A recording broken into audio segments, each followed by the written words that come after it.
The committee has also discussed feedback regarding the participation of alternate members of the committee who are not full members and have no voting rights. Security around the appearance of Nhlanhla Mkhwanazi at Parliament's Good Hope Chamber was also confirmed by Parliament Security Chief, Lieutenant General Sam Shiklabane. We can be able to say safely we are ready to resume in terms of security arrangement with the ad hoc committee.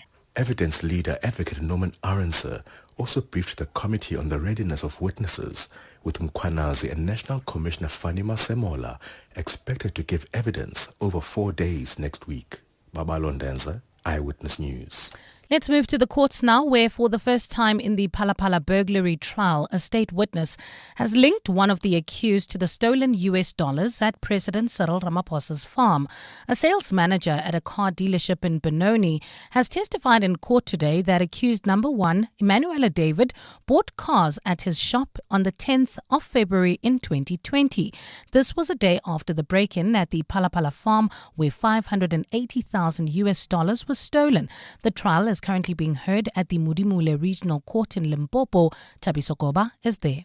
The sales manager, who cannot be named, says on the 10th of February 2020, he received a call from work saying there were guys interested in buying cars. The sales manager testified that accused number 1, Emmanuel David, was with 2 other adult males. He says David wanted to buy a VW Gold 7 GCI. So I meet him, he tells me, okay, I give him the price of the car. So he asked me, do I accept foreign currency dollars? So I phoned my director of the company, asked him, do we accept dollars? So he says, yes, we do accept any currency. He's going to be there shortly. The manager says after the sale of the GCI was finalized, David later returned to the dealership to buy more cars using US dollars. Thabiso Koba, Eyewitness News, Limpopo. Cooperative Governance Minister Velengosini Hlabisa has urged municipalities to strengthen accountability systems to prevent repeated incidents of maladministration. Delivering the closing address at the local government summit in Midrand today, Hlabisa stressed the need for municipalities to take decisive steps to tackle corruption. The gathering brought together national and local government officials to deliberate on solutions to the challenges facing municipalities. Hlabisa says municipalities must be proactive in addressing their challenges. We have particularly focused on the importance of depoliticizing administration, strengthening accountability mechanisms. These are not abstract ideals, but practical imperatives that will determine whether our local governments can deliver services efficiently. Let's shift our focus to the Western Cape now, where about 100 pro-Palestine supporters have gathered outside Parliament to urge the South African government to cut all ties with Israel. The protest follows the Israeli Navy's interception of the global Sumud flotilla. The forces detained activists on the flotilla, including 10 South Africans. The protesters today are also calling for the safe return of all the activists. Carlo Peterson is there. Mothers for Gaza coordinator Aisha Vegas helped organize today's protest outside Parliament. So we're here today to put pressure on our government to do more for the civilians that have been abducted by apartheid Israel. Vegas says there's more the South African government can do. We also want to call on our government to stop selling coal to Israel, to place sanctions on them and to close the US embassy. The protest is part of a national campaign by pro-Palestine supporters to end the conflict in Gaza. Carlo Peterson, Eyewitness News, outside Parliament. And in the UK, the Church of England has named a woman as the next Archbishop of Canterbury. This is the first time a woman has been appointed to the role in the Church's history. Bishop of London, Dame Sarah Malili, a former nurse, says she feels a sense of peace and trust in God following her appointment. Last year, Justin Welby resigned from the role as spiritual leader following a damning review into the Church's handling of a sexual abuse scandal. Gold is trading at $3,857.94 an ounce. The rand is at 17.27 to the dollar, 23.21 to the pound, 20.26 to the euro, and Brent crude oil is at $64.10 a barrel. In Edenvale, heading towards Bedfordview, expect about a 20-minute delay on the R24 westbound between Edenvale Road and the Gilulis interchange. Also in Calvin, leaving Alex, heading towards Midrand, traffic remains sluggish. N3 northbound from Marlborough Drive to the Butler interchange, and in Centurion, bumper-to-bumper traffic. That's the N1 northbound between John Foster and Rigel Avenue. In your sport, ruthless England thrash Proteas women in World Cup opener. Amajida put on a 5-star show against New Caledonia. And Fernando Alonso fastest in Singapore first practice. It's a partly cloudy afternoon in Gauteng today. Temperatures have peaked at highs of between 26 and 28 degrees. The top story in EWN, Parliament says all security arrangements are in place for Nhlanhla Mkhwanazi's appearance before the ad hoc committee investigating claims of police corruption. EWN, in touch, in tune and independent. For the latest, visit ewn.co.za or download the EWN app.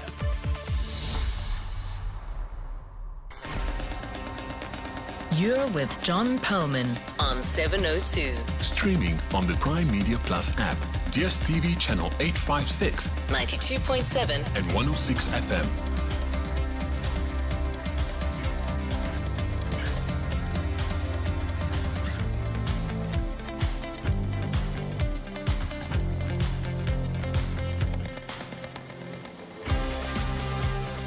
Very good afternoon, everyone. It's 8 minutes past 3 on Friday, the 3rd of October. This is 702 Drive with me, John Perlman. Wherever you are listening to us in 702 land, welcome to the show. Which parent should be entitled to the most parental leave after a child is born? It used to be mothers, 4 months versus 10 days, but that all changed at the Constitutional Court today. Parents are now free to take all the parental leave on offer by the law, i.e., 4 months and 10 days, and divide it up as they see fit and as they need. More on that with the lawyers who brought the matter to court. We'll talk about that after 4. Some other stories we're covering. The CLR Rights Commission has appointed an ad hoc committee to look into churches and issues of possible abuse of congregants. But there has been pushback from some in the faith-based community who say government should stay out of an area of life that already has rules. We'll debate the issues after 4. We've got interesting music as always at 10 to 5. That's when Randall Abrams comes in with Randall's One Song. And today in our weekly feature, a song, a book and a dish. Let's go, guys. I need to chat to you about some of your products. I'm doing a consumer show. Okay. So do you know, according to South African law, you're not allowed to sell products that have skin lightening, etc. You're not allowed to use any. Okay. So you've got products, and there's quite a few of them that talk about specific things, like extra brightening as an example. Whitening cream. You're not allowed to use or sell products. You're saying, yeah, but I don't think, do you know or you don't know? Or what? Yeah, our investigative journalist extraordinaire. She really is, Devi Sankari Govender, joining me at 20 to 5 with an inspiring book, some memories of food shared, and a song she loves. I'm not sure if I should be excited or nervous, but anyway, I expect to be the one asking all the questions. Seriously, though, that's going to be a really, really interesting interview. I can't wait for it. We've got all that and a whole lot more on 702 Drive, including breaking news from the roads in our regular traffic updates, and the latest from the markets. Now, on the JSE, another barrier has fallen. The All Share has now passed the 109,000 mark. It was 109,089 the last time I looked, up by more than 1,000 points. Now, let me just give you some context. There was huge excitement on the 23rd of July when the JSE passed the 100,000 mark for the very first time. Passed 105,000 on the 17th of September. That's not long ago. Passed 107,000 4 days ago. That's, 4 days ago. So this is all moving rather fast. Financials and resources are both up by more than 1%. Some of the big gainers, starting with metals, Alphaman up by 8.7%, South 32 by 5.4%, DRD Gold by 3.8%. Blue Label has gained 3.3%, Telkom 3.2. The rand is currently trading at 17 rand 25 against the US dollar. A euro will cost you 20 rand and 24 cents, and 23 rand 20 will get you a pound. The oil price, Brent crude, pretty flat at $64.28 a barrel. Stephen Curtis in with us with all the details at 4:25. We'll have sport with Tolakele Mganga. Mbali Dlamini joins us with the latest news headlines. You heard her a moment ago. She's back at 3:30. And Karabo Chale keeping an eye on the roads, where, of course, rush hour begins a lot earlier on Friday. This is 702 Drive. We're live in the place where you live. And if it's happening in 702 land, you will hear about it here first. Unless, of course, you knew about it before we did. So come on, join in. Be part not just of the 702 family, but the reporting team. If there's something we ought to know about, give us a ring on 072 702 1702. That's for your WhatsApps and WhatsApp voice notes, or a phone call if you want to have a chat on 011 883 0702. It's 12 minutes past 3. 702. Let's walk the talk. So we have lots to talk about, lots to inquire about, and lots to think about. And when it comes to thoughts, often the most interesting thoughts are the most random. So one of the things we were talking about was relationships, friendships with someone who is extremely competitive and how you deal with that. So Rafui Litsua is the person who came up with that idea. I mean, what prompted you to think about that? Good afternoon, John, and to the rest of the 702 family. So I had a friend, John, who was very competitive. So people used to treat us like twins when we were not. Her name was Aisha. Well, it still is Aisha. So if I got like a 98% for a test, she'd get maybe a 94, and it would be like you got 98 before. But anyway, it was healthy. What happened to the other 2%? What happened to the other 2? You suck. But it was always a beautiful. But I understood it came from love, and even the sports we did together.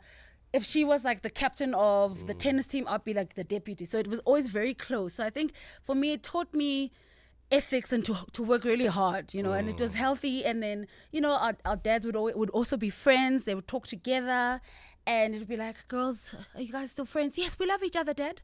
So it was, it felt like having a twin, but not really. I mean, it can be tricky, hey, because you can be very close to somebody and still be competitive with them. It could be a sibling. Karabo, it could be a friend. You're giving me a look that says, nope, if you're close, you can't be competitive, really. Not necessarily. I'm not a competitive person, especially when I'm very close with someone. I feel like I don't have to do better. If it is, it is. But if there's it's not, nothing wrong with healthy competition. It's healthy. It wasn't toxic. 100%. It's bringing out the best in you. 100%. Like I can give you an example. My son is very competitive. So in grade 1, he was still starting in English school. His English was not that 100%. So I was like, you'll deal with it. You'll do well. I'm sure you're still young. So his friend is a top student, And when they were having prize giving, he was like, how come I didn't get the prize? How come I'm not in the top 3? And I was like, no, don't worry. You'll get there as long as you work hard. Guess what? Grade 3, he's in the top 3. He was competitive. It motivated him. So being competitive, it's not always negative. I guess, like you said, he found that he has to work hard to get that award. So, I mean, I'm interested to know, would you, for example, like nudge another parent and say, see that boy? It's my boy there. even if you're not competitive in your own activities. I'm very supportive, so it will be very obvious. I'll be like there in the crowd. I remember when he got his top 3 badge for the first time, I was there in the crowd just screaming, like losing my mind. It was clear that he was my son. Yeah. There we go. Brilliant. Fabulous. Okay, so competitiveness in relationships, friendships, can you manage them if they undermine some friendships that you might have had? And if you have, do give us a call on 011 883 0702. If you have found a way to just say, hey, listen, this is not necessarily something that we need to get all cut up about, give us a call on that as well. 011 883 0702 and 072 702 1702. Let's find out what's happening on the roads. No competition here. For Karabo Chale, he is the man. Yes, hopefully no racing on the roads at this hour. Otherwise, at this stage, if you're heading towards the Edenvale area, expect some delays. This is on the R24 westbound between Edenvale Road and the Giluli's interchange, while in Calvin, traffic sluggish on the N3 northbound from Marlborough Drive to the Patlu interchange. In Centurion, also bumper-to-bumper traffic, N1 northbound between John Foster and Rigel Avenue. Also leaving the Pretoria CBD, slow-moving traffic on Eskiam Pahlele between Vomhagen and the R80, and still in Tshwane. Onderstepoort heading towards Bon Accord, there's bumper-to-bumper traffic. This is on Lavender Road through the N4. If you come across any other traffic issues, please WhatsApp us on 072 702 1702. Africa Milani. Weekday mornings, 4 to 6. Africa, as you mentioned, that it's Friday, let's loosen up. I'm a blind person. Now, Africa, when time has come for shelling, whose task is that? I'm the one who must do it, or the lady must do it? Wait, help me understand firstly, gentlemen, what does shelling mean? Oh, is it courting? Okay. That's what we call it in this class. Ooh, I'm showing my age there. In 2025, anyone can do it. I think 25 years ago, 50 years ago, it would be the job of the man to approach the woman. Africa Milani. 4 to 6 on 702. Would you like to come to the 702 launch of Mandy Wiener's new book? Midday Report host Mandy Wiener has written a book about the negotiations that took place between political parties after last year's election. And that, of course, led to the formation of the Government of National Unity. Her new book is called The Deal. And believe me, it's the real deal. Clement Magnatello will be interviewing Mandy about this book on his show on Wednesday, the 8th of October at 10 a.m. Now, they're going to be doing this in front of a studio audience. Would you like to be part of it? And at the same time, you can come and visit us at our really wonderful studios here in Sandton, and then sit down and watch Clement interviewing Mandy about what is a truly fascinating book. So if you're interested, send us an email to contact@702.co.za. That's contact@702.co.za to be part of the studio audience for Clement's Mandy Wiener book launch interview. Next week on Wednesday at 10 a.m. 702, let's walk the talk. Dis-Chem has the best deals just for you, with everything you need on your healthy living journey. Buy 3, get the cheapest free on the Future Life range for nutrient-rich meals for the whole family. Get 2 + 1 cheapest free on all delicious traditionally baked Alet's rusks, and save 20% on Primal Apple Cider Vinegar 120 capsules to boost your metabolism. Offers valid until 19 October at Dis-Chem, your healthy living destination. Better health starts here. Business Outsurance are experts in business insurance for pharmacies, convenience stores, beauty salons, and more. Corney? Business Outsurance is definitely the best insurance for my business. Bowled out every other insurance house. Honestly, looking at what you need, my installment came down within a day. Definitely the most professional. Switch to Business Outsurance and you could get a massive 20% discount on your business insurance premium. Visit outsurance.co.za. Switch and save today. Licensed insurer and FSP. TCs and information online. Mzansi, Powerball is bringing the thrill with a jaw-dropping 110 million rand estimated jackpot this Friday.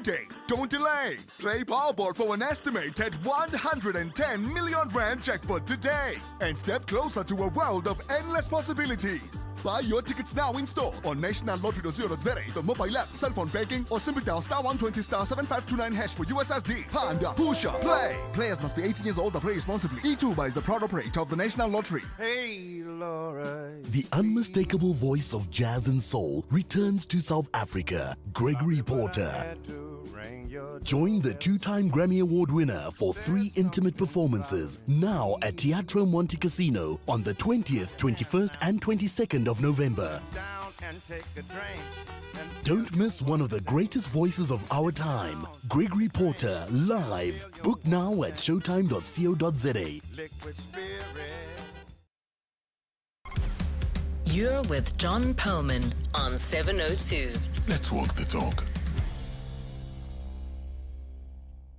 702 Drive. So there's a couple of things we're going to be chatting about over the course of the show. There have been some very interesting by-elections during the week. We'll chat to Wayne Sussman, elections analyst, about that. I mentioned the parental leave thing. I mean, maybe start giving me your thoughts if you've been in a situation where you and a partner have had a child and the law said 4 months maternity leave, 10 days paternity leave.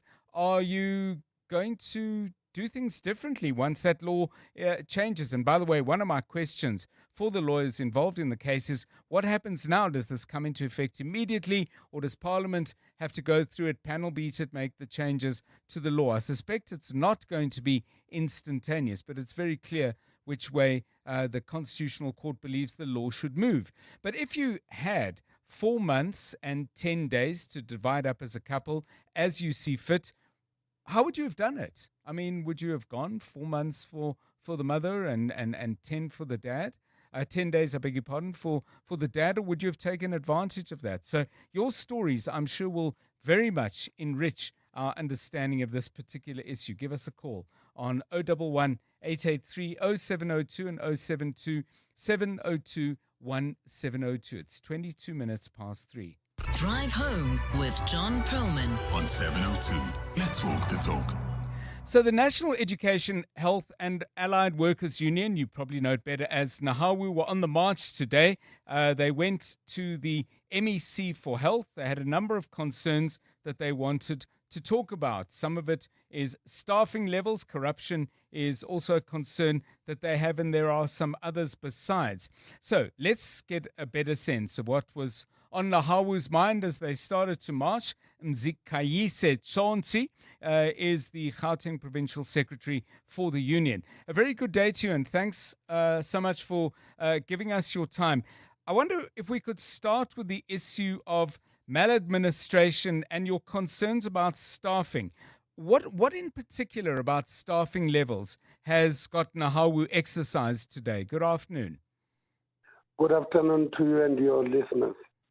With regard to staffing levels, the Department of Health has imposed a moratorium on appointment, in particular in critical staff like doctors, cleaners, and nurses. And we are saying the department must make sure that they fill vacant funded posts. The response that we're getting at the moment is that they are trying to correct that, but what they are doing in correcting that, they are giving people short-term contracts of 6 months, yes, which we believe that are exploitative, and they are not addressing the staff shortages in hospitals. Because without doctors and nurses, how do you then render the kind of service that the Department of Health is supposed to render? In terms of the short staff, the short-staffedness, I don't know if there's such a word, but I'm sure you know what I mean. This has obviously come into sharp focus, Mr. Chonchi, when there were budget cuts announced and so on. But is this a problem that goes back longer? Because my sense is that it does. This problem goes back is longer. I agree with you. But the moratorium is not very old. It only happened towards the end of last year. And for some reason, the department has been denying that they have a moratorium, saying that they've got no money to hire people. But we are concerned about that. Where did the money go? Because these posts that we're talking about are the kind of posts that are supposed to be funded. And as a result, we expect that the department must at least fill these vacancies. In particular, because these are critical posts that every hospital, every clinic will need. It doesn't make sense that we have to march to get the department to do that when they know that they need to do it. Let's focus on the issue of corruption. Now, I saw an interview, and you'll correct me if I've perhaps got the wrong person, but at the start of your march, an interview was done on Newsroom with someone who is clearly was wearing a NAHAWU shirt. Gauteng chairperson, would it be Amos Moniela? Did I get the name correctly? Yes, Amos Moniela, yes, did an interview with Newsroom Africa. That's right. So I'm glad I got that right. So Amos Moniela said in the interview, and I'm keen to understand whether this is a NAHAWU position or a personal one of his, but he says the Department of Health is getting a grip on corruption, and in his words, the corruption graph is coming down. If that's a NAHAWU position, how is that measured? Because every month there's a news story about some kind of abuse in hospitals. I wouldn't want to comment on Amos Munyela's position because at the time he was not speaking on behalf of Nehau. Okay. As Nehau, our march was an anti-corruption march, among other things. You know that there's an SIU report that just came out about Tembisa Hospital. And I'm not sure if I can say department has got grasp if you can have such an expose. In particular, when you look at the things that are happening, from our standpoint as Nehau, we want the department to act decisively and deal with these problems. We are not convinced that they are doing so. So, related to this, and I'm sure Nahawu does have a specific position on this, Mr. Chonchi, is the naming, I think it was of 112 officials, employees who appear to be very much at kind of desk and hospital level. And I've heard other unions, the PSA, for example, has commented saying this is something they're uncomfortable with because it's their view that none of this could happen without senior officials. What's Nahawu's position on this? And if you agree, how do we get the spotlight onto these senior officials in the way that it should be?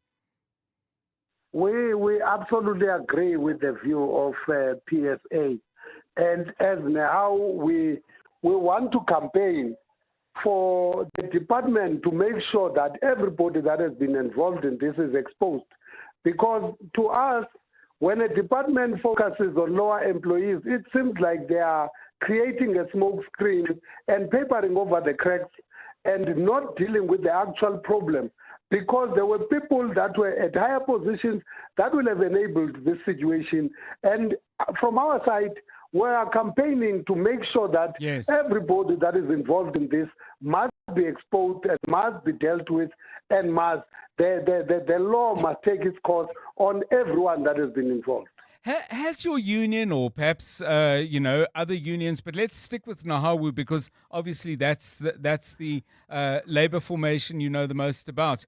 Have you ever gone to people who are involved in this and say, look, we will back you with lawyers, we will help you engage with the National Prosecuting Authority or the SIU or whoever it is, but are you willing to tell us who is guiding you in this? Because I take your point that it can't only be lower level officials, but equally I can't believe that those lower level officials don't know who was guiding this from higher up.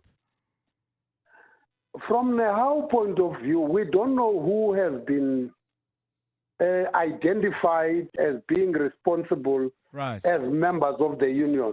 So we will not have spoken to anyone because we have not been approached by anyone to say we are affected by this.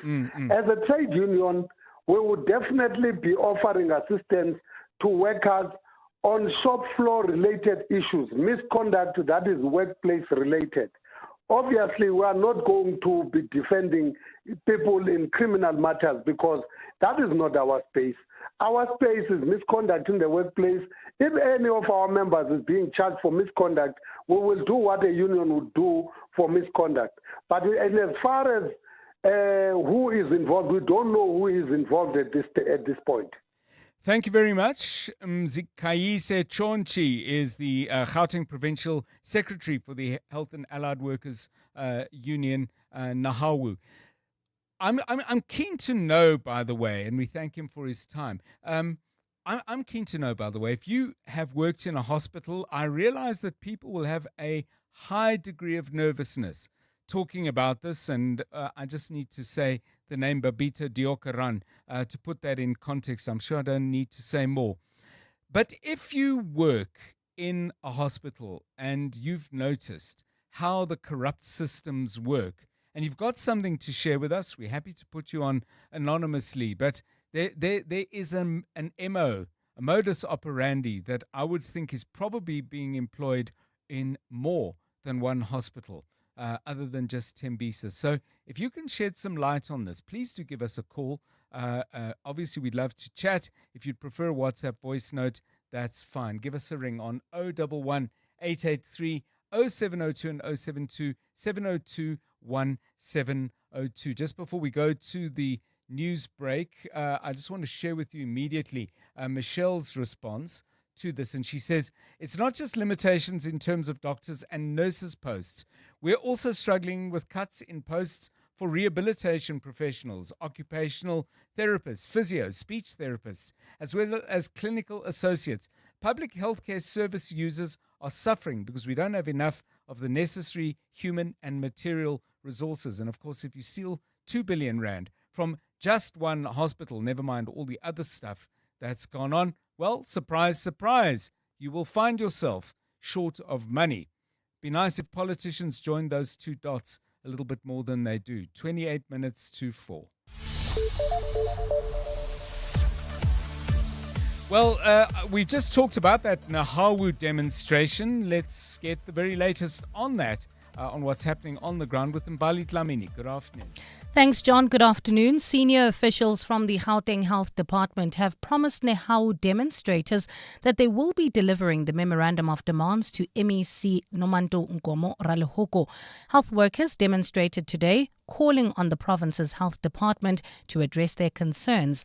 These issues include the poor state of hospitals and alleged corruption at health facilities in the province. Head of Human Resources at the department, Lucky Motsuge, says although the MEC was not there to receive the memorandum herself, he will be making sure that she gets it. We have signed the memorandum.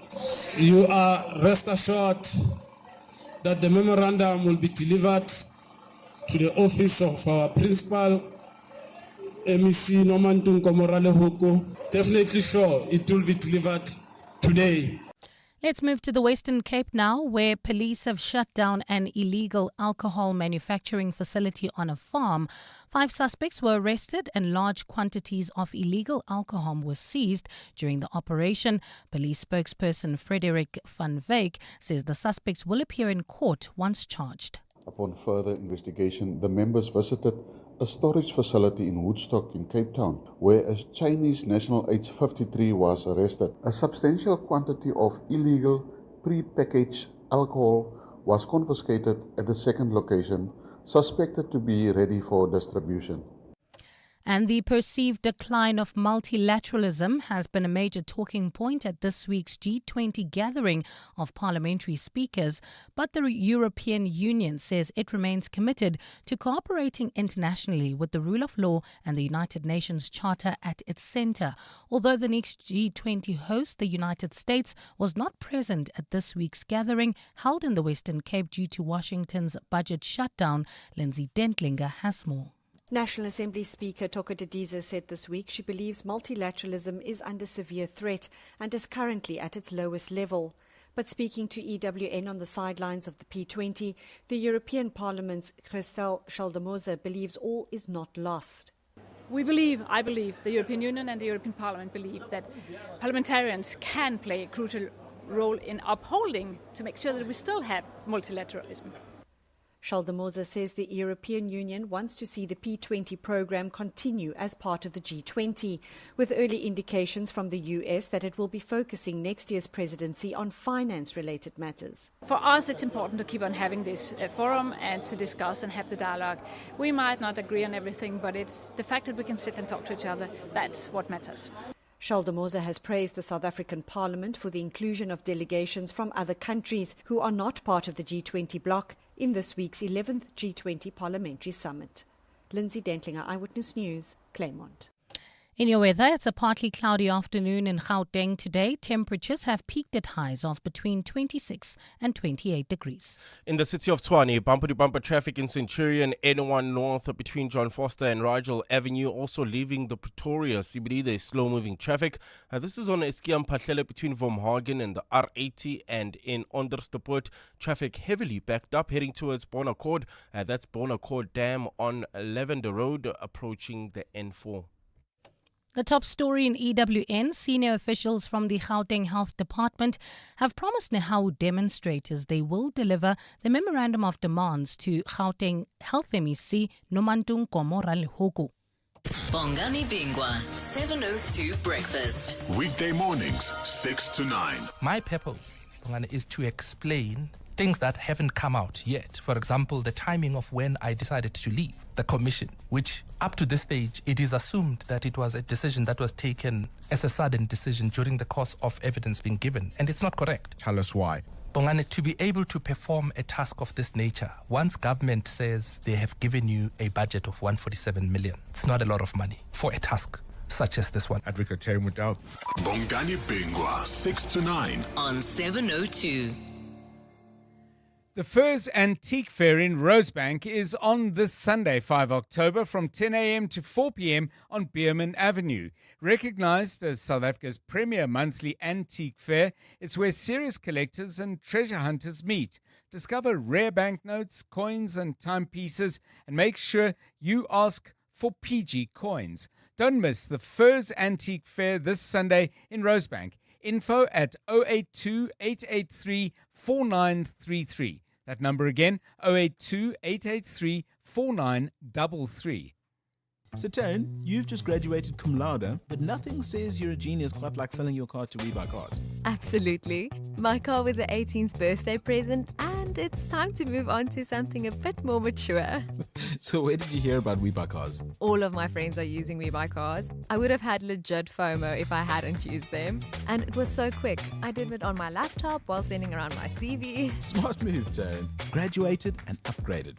We Buy Cars. Geared for success, geared for you. Experience extraordinary with the new iPhone 17, 256 gig from Vodacom, Zanzi's winning 5G network. More delightful, more durable, and now available. Get yours on a 3 gig Red Core plan from $899 per month over 36 months, plus a free extended warranty. Be the first to get it today. Available in-store and online. T's and C's apply. Further together. Vodacom.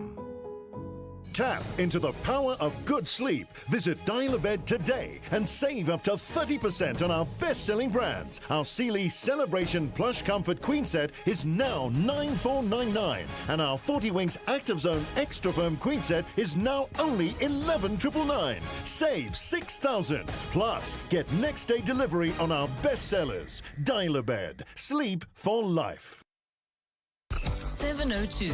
Call John on 011 883 0702. So our interview with Nahawu Gauteng Provincial Secretary Mzikayise Chonchi has really got a lot of you talking, and one of you is calling in, Langa, on the line from Joburg. Good day to you, Langa. Good day, John. Yeah, I'm not sure what to make of the unions, because I don't know how relevant they still are, really. I mean, there's a lot of problems within our hospital and clinics. Basically, there's no money because of all the corruption that we've heard of, because you can only really have so money as a government. Eventually, you're going to run out of money. And unfortunately, the first services that will take a knock, it's something like health sector, because it's very labor intensive. There's a lot of consumables. It's very vulnerable also because there are just so many things, food, medicines, etc., Yes. And these things are all vulnerable. And of course, the way our healthcare system is structured, it's very federal.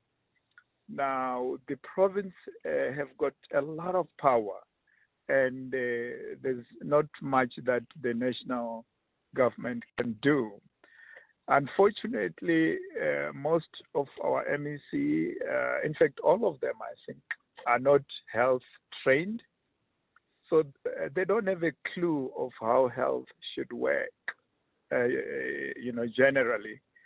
And, so as a result, there's a lot of blame games that goes on. Nurses and doctors tend to be blamed pretty much in the same way that, when there's no water, government will not take accountability and say, Yes. well, part of it is because we wasted so much money giving people to fix purification plants, whether it's in Amanskral or in Guyana, who eventually stole the money and they didn't fix. Thanks very much, Langa in Joburg. Well, money is clearly an important issue, but this is an anonymous message from somebody who's working in the system, and it reads like this. I'm a physiotherapist, did my community service in a government hospital in 2023, but trained in government hospitals from 2021 to 23. I would like to say that the problem isn't only the lack of posts, although more posts would help a lot, but the problem is also the massive amount of sheltered employment. There are loads, and loads is in block capitals, of employees who do very, very, very little. That's 3 veries, by the way, or even nothing every single day. There is nothing holding employees accountable other than their own consciences. It's a very challenging culture. And then he puts this in quotes, if everyone around me is taking shortcuts and not working properly, then why shouldn't I? And concludes by saying, that is a thought that many employed in government health have. So money, yes, a problem. Corruption, certainly a problem linked to the money problem. But is there a cultural problem as well? And by the way, that loops back and connects to the corruption, I would suggest and suspect. Your thoughts, please. I know many of you involved with health, even if it's just as clients, as stakeholders going and looking for treatment. Call us on that on 011 883 0702, 18 minutes to 4. EWN Sport. Proteas women game 1 of their World Cup campaign. Tolakele Mganga has the news on how that went. Good afternoon. Afternoon, John. While they lost their opening match of that tournament by 10 wickets to England, sent in to bat first, South Africa were bowled out for just 69, with only Sanalo Jafta getting into the double digits as she top scored with 22. In response, Amy Jones top scored with an unbeaten 40 as they reached their victory target with 215 balls remaining. Lara Waldvat has this reaction to South Africa's defeat. No, I wouldn't put it down to the toss. I think they did bowl very well. I think there was a lot of swing around early. I think Lindsay Smith was excellent with the new ball. I think it was just one of those days with the bat. Top order failed and middle order failed on the same day. Not the ideal way to start the tournament, but I do think that we have shown some resilience with the bat in the last 18 months, and I'm sure that we will bounce back and come back better in the rest of this competition. At the Under-20 World Cup, South Africa beat New Caledonia 5-0 in their second group game to remain in contention for a knockout spot. While he was happy with the result, Raymond Daga wasn't pleased with Amachita's performance. Somewhere, somehow, we lost a number of opportunities where we're supposed to score. Those are the few things that I think we need to improve and allow our players to be professional in terms of how they behave. Honestly, this is a team that I think we should have scored even more than 9-10 goals, which would put us at an advantage when we go and play the next game. Ange Postecoglou says Nottingham Forest fans who chanted for him to be sacked are entitled to their opinion, but insists his side are on the right track despite the Europa League defeat to FC Mitroland. The loss means Postecoglou is still without a win with 4 defeats from his 6 matches since replacing Nuno Espirito Santo, and he's the first permanent Forest boss to be winless in his first 6 games in 100 years. Their fans are disappointed. They're allowed to, they're entitled to have an opinion on it.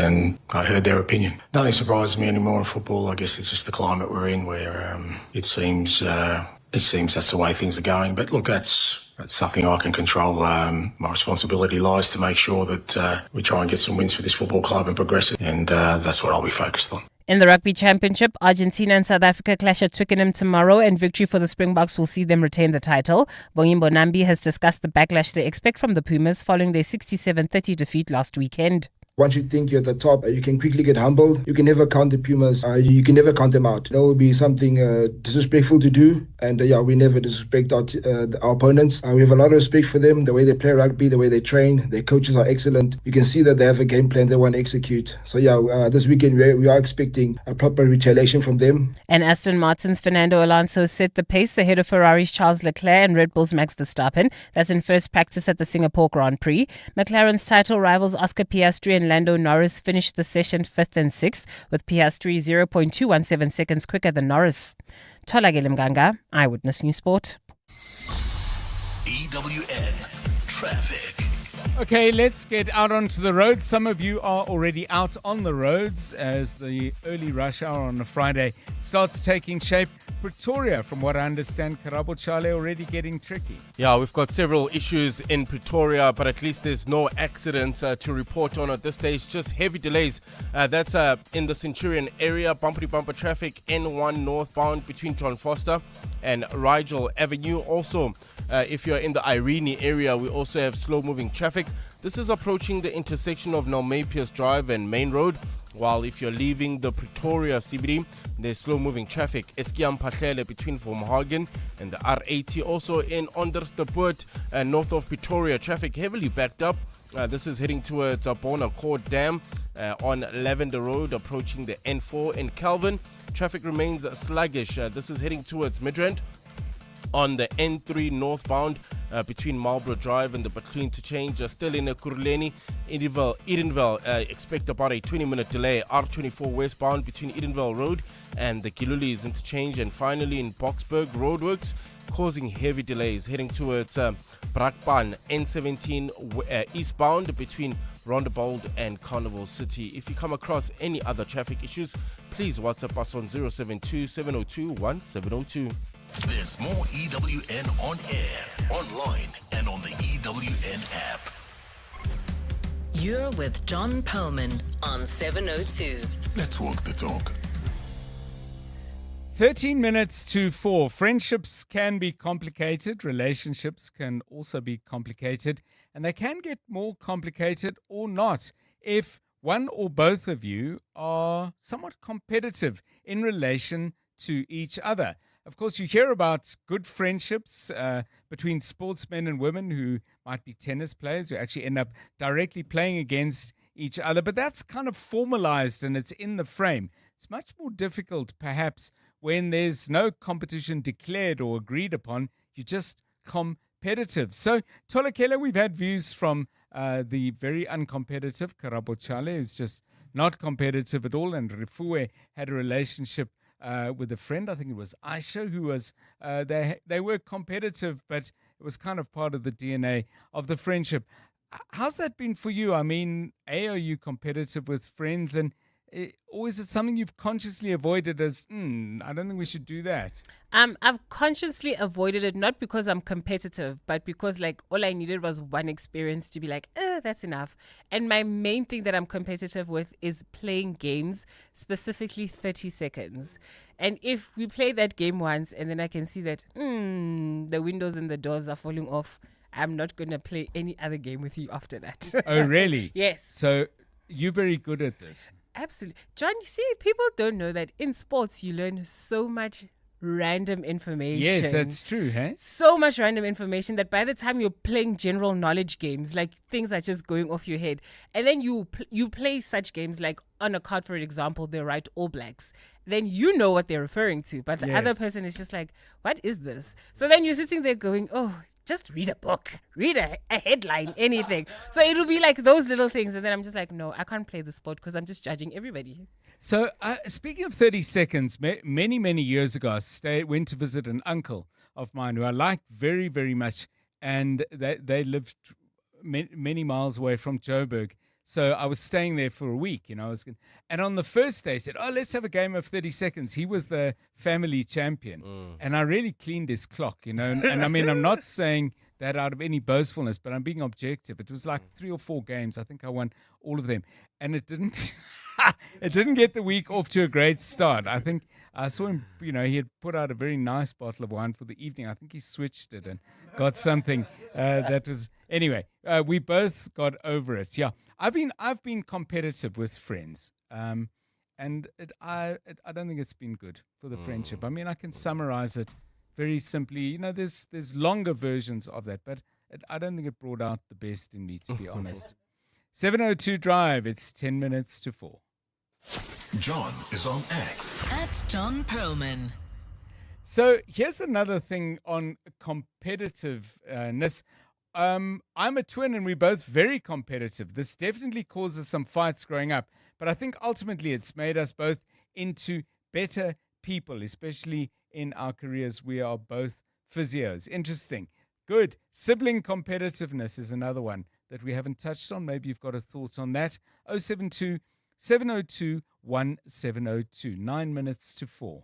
John Perlman on 702. 3 to 6 p.m. Interesting piece caught my eye on Daily Maverick. Unsurprisingly, I think for people who may have heard me talk about this before, one of my great passions in life is looking for and finding lions in the wild. So anything to do with lions and the way they're treated is something of interest to me. But that aside, I think this is a story of great importance because it is a subject around which there is a great deal of debate. The story is by my next guest, Daily Maverick journalist on environmental matters, Don Pinnock, has written about how government through the Department of Forestry, Fisheries and the Environment has said there is going to be a quota of 0 for the export of lion bones and derivatives, obviously from the carcasses of these animals. Now, the issue of lion bone exports is tied up to a much larger debate around the circumstances in which these lions live, first of all, and get killed. There is an argument from people in the industry that these are lions that have been shot in the course of hunting, and as trophies, trophy hunters tend to take only the head, leaving the rest of the body and, of course, the skeleton apart from the head. But their opponents and critics will say this is the problem of the byproduct of a canned hunting industry in which lions are commercially bred and then slaughtered. So, government has reached a decision. What's the significance? Don Pinnock, a very good afternoon to you and welcome. This is obviously a significant victory for conservationists. Why did government, do you think, arrive at this decision? I mean, one of the arguments put forward is this is a stain on South Africa in its offering as a conservation destination. Was that the decisive argument? Look, that's one of the arguments, John. But this has been a long time coming. And actually, I'm very impressed with the slow but definite steps that the government is taking. This goes right back to the Lion Colloquium in 2018, Judge Colopin's judgment that it was invalid to keep captive lions because it was inconceivable that the state could ignore the welfare considerations. And then we had the 2021 high-level panel, which really recommended that captive breeding should go. Mm-hmm. And it's taken them a long time to get there. This 0 quota, to answer your question, is part of that process. It's also folded into that process was the concept that this is just a stain on South Africa and very damaging to our tourism. But just to step back for a moment, lion bones, the use of lion bones is totally bizarre. Yes. They're used as fake tiger bone wine. There are people who like to see these skeletons floating in wine and think it's good to drink it. I mean, how bizarre can you get? And what was happening is that the bones were not just going out from hunted lions. Yes. It was so lucrative that people were breeding lions for their bones expressly and nothing else. And it wasn't necessary to look after those lions. All you wanted was the bones. You couldn't really tell the condition of the lions from the bones unless they really got in bad condition. So the NSPCA were going into these farms and taking photographs of unbelievably, awfully decimated kind of lions. I mean, it was tear-making, the condition they were in. So the lions should never be get in that condition.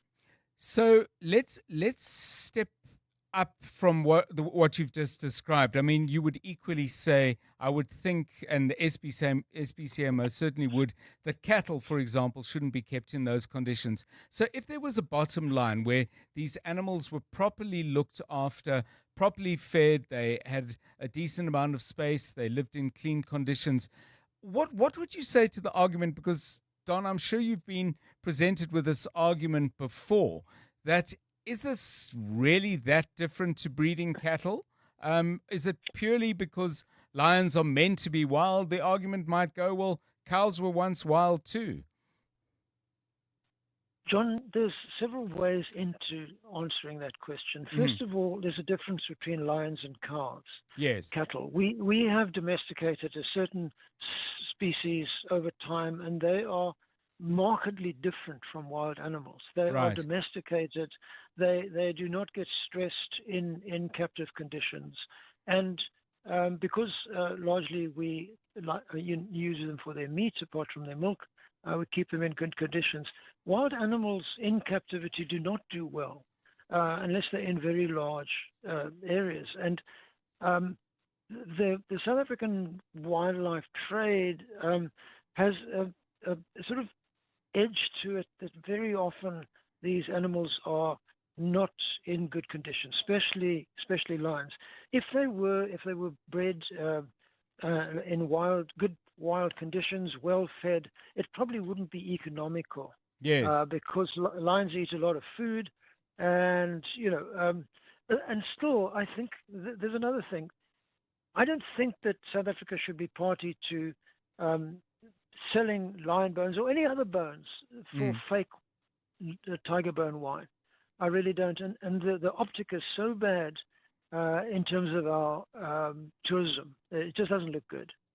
Thanks so much, Don Pinnock. You can read his piece in Daily Maverick. Now, we'll continue this conversation probably on Monday. There are other views on this. The South African Predator Association, 10 other applicants, actually brought a High Court action in which they sought to force the minister to set a quota. They said they have a constitutional right to change. And again, I'm quoting from Don's piece. He said that they, in the court paper, said they had 1,530 lion skeletons in stockpiles.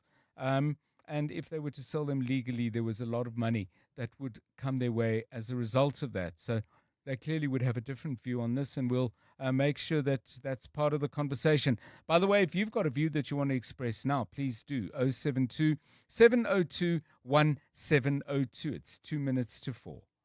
Aubrey Masango. Weekday evenings, 8 to midnight. Cybercrime in South Africa in the last 3 years has cost us 4.2 billion rand from fishing, smishing. Fourth industrial revolution has some seriously good elements, but in the hands of wrong people, it can create chaos. So you and I are balancing between crimes and opportunities presented by the digital space. Former Interpol ambassador Andy Mashaile. Aubrey Masango. 8 to midnight on 702. 702. At the heart of global conversations shaping the future, Africa's voice matters more than ever. As Africa's largest bank by assets and lead sponsor of the B20 Summit, Standard Bank Group is proud to spotlight the continent's growth, partnerships, and potential on the world stage. Through informed dialogue and powerful partnerships, Standard Bank is driving sustainable growth where it matters most. Standard Bank is an authorized FSP and registered credit provider. Ready, jet, go! 2 fully paid trips to the Abu Dhabi Motor Racing Spectacular must be won in the thrilling new JetX competition exclusive to Hollywood Bets. An unforgettable experience awaits on one of the fastest circuits on the planet, with the world's top drivers battling for supremacy. To stand a chance to win, bet 10 Rand or more on JetX. 1 million Rand in cash is also up for grabs. Hollywood Bets. Fly higher with our multiplier. T's and C's apply. Hollywood Sportsbook is a licensed betting operator. No persons under the age of 18 years are permitted to gamble. Winners know when to stop. South African Responsible Gambling Foundation toll-free counseling line 0800 006 008 or WhatsApp help to 076 675 0710. Light the fire this game day with a winning lineup from Checkers, like Championship Boerewors thick or thin for just $109.99 per kilo. Steakhouse Classic man-sized T-bone steak for only 150 Rand per kilo. And Energade Sports Drink, a 500ml 6-pack for $64.99. Save 15 Rand. Light the fire, South Africa, and let Checkers do the rest. Deals valid until this Sunday, only at Checkers. This is EWN. Former SABC execs ordered to pay back the money, and Hlabisa wants municipalities to strengthen accountability. Good afternoon, I'm Bali Dlamini. 3 former SABC board members have been ordered to pay back an 11 million rand bonus paid to the broadcaster's former chief operations officer, Hlaudi Motsoeneng. The ruling was made by the Gauteng High Court against them for signing off on the payment. It follows a protracted legal battle by the Special Investigating Unit to get Motsoeneng to repay the money. The Special Investigating Unit has already seized Motsoeneng's 6 million rand pension, but now the court says the former board members who approved a so-called success fee must cough up the rest of the money plus interest calculated since the date of summons.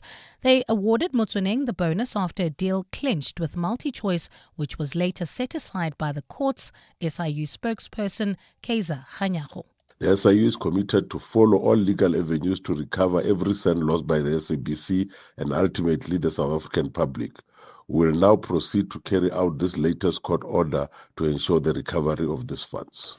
In the courts now, a suspected mastermind behind the Phala burglary allegedly used some of the money that he stole from the farm on a fleet of luxury cars, including 2 similar Mercedes-Benz G-Wagons that he bought after crashing the first one. This is according to the testimony of a sales manager at a car dealership in Benoni. The manager has been telling the Mudimule Regional Court in Limpopo about his relationship with accused number 1, Emanuela David.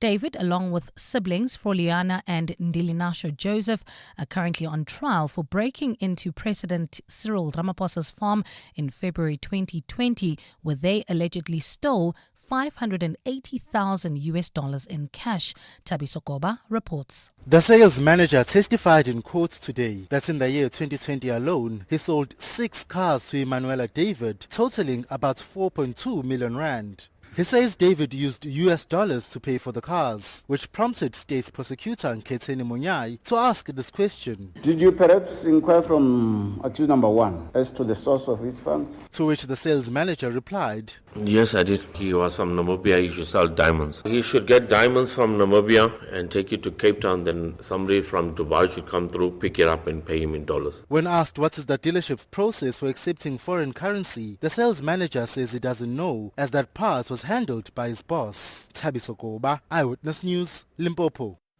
To this now, Cooperative Governance Minister Velengosini Hlabisa has urged municipalities to strengthen accountability systems to prevent repeated incidents of maladministration. Delivering the closing address at the local government summit in Midrand today, Hlabisa stressed the need for municipalities to take decisive steps to tackle corruption. The gathering brought together national and local government officials to deliberate on solutions to the challenges facing municipalities. Hlabisa says metros must be proactive in addressing all their challenges. We have particularly focused on the importance of depoliticizing administration, strengthening accountability mechanisms. These are not abstract ideals, but practical imperatives that will determine whether our local governments can deliver services efficiently. Let's move to the Western Cape now, where the Palestine Solidarity Campaign has called on government to ensure the safe return of 5 South African citizens who are being held in Israel. About 50 boats on the flotilla carrying aid to Gaza were intercepted by the Israeli Navy this week as they approached the port of Gaza. Activists who are on the global Summit flotilla have also called on the South African government to cease all trade with Israel immediately. Carlo Peterson has more. Palestine Solidarity Campaign organizer Professor Yusuf Chikta joined pro-Palestine supporters outside Parliament today to urge the South African government to ensure the safe return of 5 South African citizens who were captured by the Israeli Navy. We're asking the South African government to stop it, to ensure their safety, to ensure that they are provided with decent access to consular services, for them to be returned to the boats. Activists on the flotilla released a statement today on behalf of the captured South Africans, calling on the government to sanction Israel and secure their release. Israel's foreign ministry says the captured activists will be released and deported to Europe. Carlo Peterson, Eyewitness News. And in the UK, following an attack at a Manchester synagogue, which killed 2 people and wounded 4 others, Prime Minister Keir Starmer says security is being boosted at all its synagogues.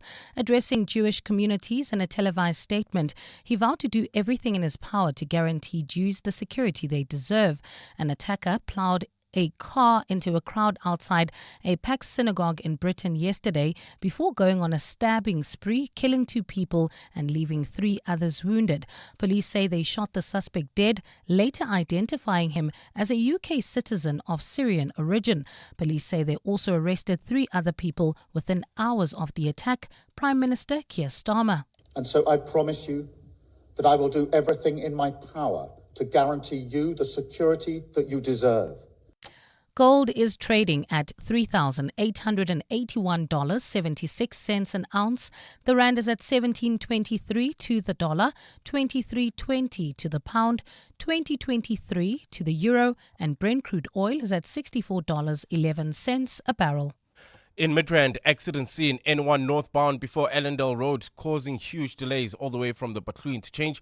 Also in the in Centurion, there's bumper-to-bumper traffic. This is on the N1 northbound between John Foster and Rigel Avenue. In your sport, ruthless England thrash Proteas women in World Cup opener. Amajida put on a 5-star show against New Caledonia. And Fernando Alonso fastest in Singapore first practice. A partly cloudy Saturday in store for Gauteng tomorrow. Johannesburg dropping to overnight lows of 10 degrees, peaking at 22. Pretoria 12 and 23, and Vereeniging 11 and 22 degrees. The top story in EWN this hour: 3 former SABC board members have been ordered to pay back an 11 million rand bonus paid to the broadcaster's former Chief Operations Officer, Hlaudi Motsweneng. EWN, in touch, in tune, and independent. For the latest, visit ewn.co.za or download the EWN app. 702. Drive home with John Perlman. John Perlman, 3 to 6 p.m. on 92.7 and 106 FM. Let's walk the talk. 702 Drive, it's 8 minutes past 4. Very interesting Leeds story there. I always wonder, though, when I hear about people being required to pay back these huge amounts of money. First of all, this stuff all happened years ago. That's always an issue. Now, they are not, as I understand it, being accused in any way of actually having that money themselves by any kind of in terms of any kind of ill-gotten gains. But when people do get these large amounts of money on contracts that were found to be foul or fraudulent, the longer it takes, the less likely you are to get the cash back, it seems to me. And how does it work in law? Maybe if you're a lawyer, you might know. When people are asked to pay back money that I think there's a pretty fair chance they do not have. Anyway, that's the way the courts do their work, but I do sometimes wonder if it hits the mark. Anyway, anyone more expert in these matters than me, who's had perhaps direct experience of that kind of redress being ordered by a court, did you get anything out of it? Let me know. Give me a call on 011 883 0702 and 072 702 1702. After 5 o'clock, we are going to be chatting about the decision that was reached by the Constitutional Court in regard to parental leave. The current status quo has been women get 4 months maternity leave, men get paternity leave of 10 days. And the court decision, as I understand it, there's now going to be a pooling of those 4 months plus 10 days, and the couple whose child it is can split it up any way they see fit in their own interests. It might be a philosophical choice, it might be a practical one. And my understanding is that it was in many ways practical implications that drove the couple that raised the issue in the court in the first place, because the mother had a small business and actually needed to be able to go and attend to it, and the father of the child had a greater deal of flexibility in terms of where and when he did his work. But it's a very interesting decision. And my question to you is, and I'd love your contributions, if this is something that you might be looking forward to. Perhaps you're about to have a child or another child, whatever your family situation is. Or you've already been in that situation of trying to make the 4 months versus 10 days status quo work for you. What are your thoughts about this, and how do you think that might influence your life? You may, of course, call in and say, well, we do it exactly the way we always did it. But I'd like to hear from you about that. Coming up over the next 20 minutes or so, we're going to be talking about an announcement made by the CRL Rights Commission. CRL stands for Cultural, Religious and Linguistic Rights Commission, but we always call it CRL just for shorthand and convenience. But they've set up an ad hoc committee to look into possible oversight amongst Christian religions. Now, this is a committee specifically set up for the Christian sector. It could, of course, be set up for other religions as well. There are debates about the committee, some in favor, some against. You might have a view, and do call me if you do. But we'll be chatting to those who are on the committee, but also to an organization called the South African Church Defenders, who are pushing back hard against this decision and the work that the committee might do. 072 702 1702 and 011 883 0702, 12 minutes past 4. You're with John Perlman on 702. Hey, good afternoon, 702 listeners, and good afternoon to Operation Dudula as well. I just want to ask them, who is worse between a foreigner who's asking for medical assistance just for painkillers and a hospital manager and a tenderpreneur who stole 2 billion? What's the worst one? The Operation Dudula can give me that answer if they don't mind. Good afternoon, this is Selma from Roodepoort. I think to slay a lion, shoot him, is the same as shooting a person, because they are all sentient beings. As a matter of fact, they are much more blemishless than we are. But then in South Africa, life, even human life, is so cheap. That is why this has been going on forever. As far as I'm concerned, it is barbaric, and it should be stopped forever. I cannot look even in a buck's eyes, those little Bambi eyes, and shoot it because I want to eat it. No, then I'd rather become vegetarian. Thanks for a lovely show. Bye. Afternoon, John. Sometimes I don't even understand, the courts, what they think, these laws, when they change them. I am pregnant for 9 months. I delivered this baby. I need to recover my body. I'm not well. I need to recover, right? And there's a newborn baby. Now, if I have to share those days with a man who basically did nothing really, and the whole time I was pregnant, he was fine. So why must I share those days with him? I mean, really, can we stop messing up everything? Yeah, what works for Mary, it won't work for me.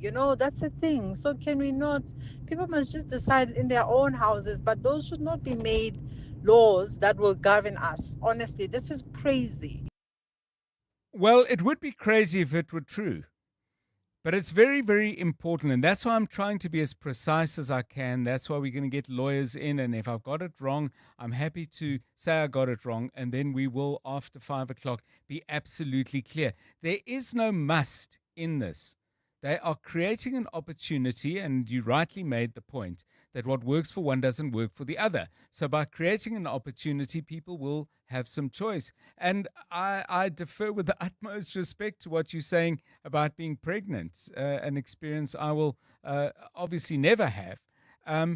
But nobody's saying you must give your days to the man who is the father of the child. That was never in the wording, and I'm pretty sure that was never in any of the wording that I use. So stay tuned. Let's listen in carefully at 5 o'clock and draw our final conclusions before we get to the end of the show. But yeah, that's all I'll say. Yeah, it would be crazy. You're absolutely right.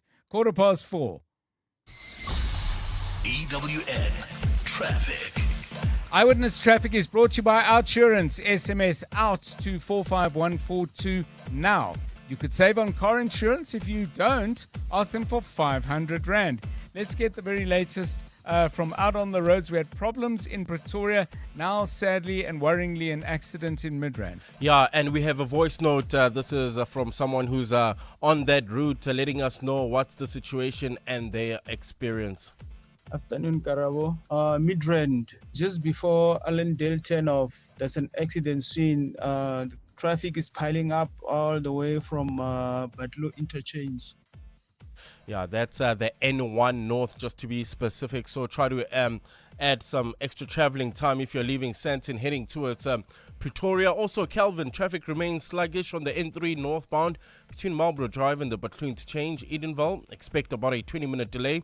That's traveling towards Bedford View, R24 westbound between Edenville Road and the Gilulis interchange. Boksburg, we still have those roadworks causing heavy delays heading towards Brakpan N17 eastbound. Between Rondebold and Carnival City, while in the city of Tshwane, there's bumper-to-bumper traffic in Centurion. N1 northbound, this is from John Foster all the way to Rigel Avenue. Irene, also traffic pressure. This is approaching the intersection of Nalmepius Drive and Main Road. Leaving the Pretoria CBD, we still have slow-moving traffic on Eskiam Patlele between Vomhagen and the R80, and in Ondersteput, traffic remains heavily backed up heading towards Bonacourt Dam.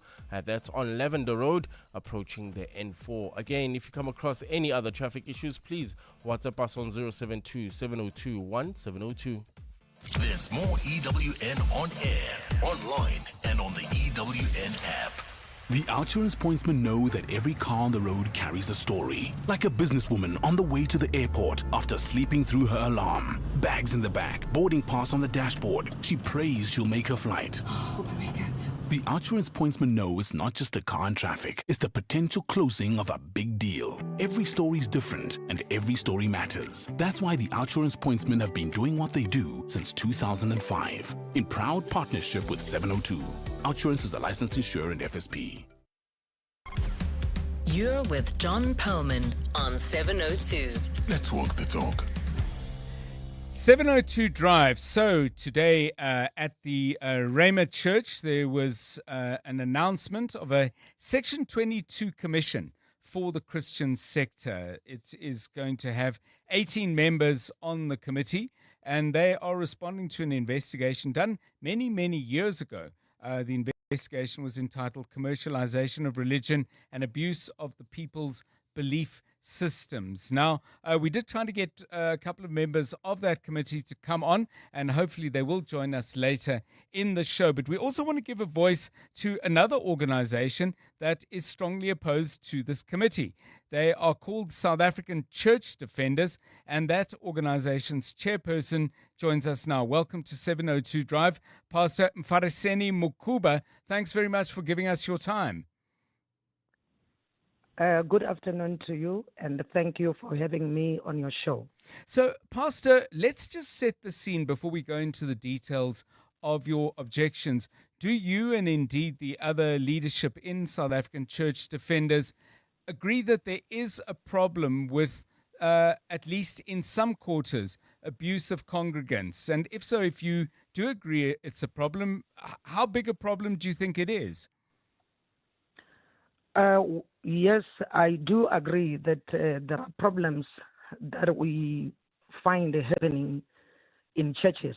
Okay. Yes, there are abuses, there is criminality, there is quite a lot that happens.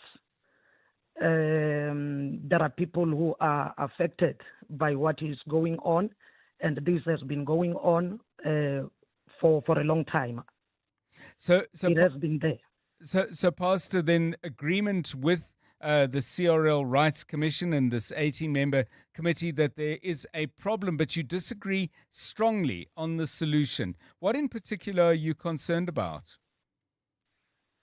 From the beginning, the chairperson of the CRL has been talking about regulating the church. And mostly when you listen to what they are saying, they are stating things that fall within the criminal side of things. Mm-hmm. Like if you are talking about, for instance, let's say you're talking about rape, which they state, things like those are criminal actions. And with criminality, we have got institutions, or we have got structures that are set in the country which are capable of dealing with such things.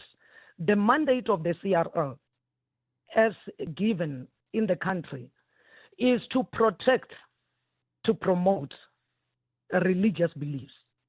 They are supposed to promote and protect. But right now they have been pushing this thing where there is an overreach, where now they want to venture into the criminal sphere. If really they are concerned about criminality, they can be able to work. They are mandated to do that. They are empowered to do that, to work with the courts, to work with the NPA, to work with the police in order to bring the criminals to book. Yes. Yes, they can work with those. If it is a home affairs problem, they can be able to work with the home affairs to say that, okay, we have got illegal pastors operating churches and abusing people. Let them work with the home affairs in order to solve those problems. So Pastor, let's stay with the point you're making and saying where there are crimes being committed, the law allows for action to be taken, and if needs be, cooperate, for example, with the police, or the example you gave of home affairs. But I want to put something different to you. There is also action taken in many, many sectors to deal with the context in which crimes take place. So, for example, if there is abuse of young women in the school system, it's not just the police who get involved, but people get involved and say, for example, there should be greater regulation of who is in charge of sports teams, or what kind of vetting there should be of teachers. If there's defrauding of people in a sector, and I'm not talking about churches here, there are steps taken by banks and others to protect people from defrauding. Why would this be different? Because if there's something in some churches or some places of worship that lends itself to these abuses, aren't we as a society obliged to deal with that as well and not wait for a crime to be committed? The question is, are churches not dealing with that now? Are they not dealing with such things when they happen in churches? Because churches have got their constitutions, they've got their own disciplinary mechanisms. Are they not dealing with such things? Well, let me put a question related to that to you, because I don't know the answer, but let me add this to the thread that you helping us to pull, Pastor. What if would you accept that there are some churches set up with the specific intention of preying on vulnerable people for their money? Do you believe that's happening? Yes, that is happening, and it is happening. And as it is happening, as I said before, we have got laws that can be applied in order to bring the criminals to book. You don't need extra things, because when we listen to the chairperson of the CRL, she has been pushing, we need to regulate. And she's mainly after the Christian church. She talks about the Christian church. She doesn't talk about other beliefs. This feels like a discrimination. She is biased. In her speeches, when you listen to her, she is going against what her office is supposed to stand for. Her office is supposed to protect all these beliefs, to promote all these beliefs, but she goes after the Christian church. But is that accurate, Pastor? And let me put the question to you more precisely. Is she going after all Christian churches, or is she, and I'm not saying she's right, but I do want to be accurate in your depiction of what the chair is saying, or is she going after religious practitioners under the Christian banner who are actually, in her view, undermining what the broad Christian faith should stand for? In my understanding, given what she has been saying and what she has been pushing, she's going, according to what I understand, she's going after the Christian faith, because I'm going to give a reason to you. She said that if anyone says that they speak to God or they hear from God, take them to a psychiatric ward. That is really, really something that she's directing towards the Christian church. And when she speaks like this, she speaks all the time repeating the same thing about Christian churches. She says that again and again. Right. So Pastor, let me ask you this. What for you would be a remedy? Do you want this thing to be stopped in its tracks once and for all? Or would you be more comfortable if it was an investigation, an inquiry into all religions in South Africa? I mean, would that be at least sufficient for you to stay your opposition, or are you opposed to it irrespective?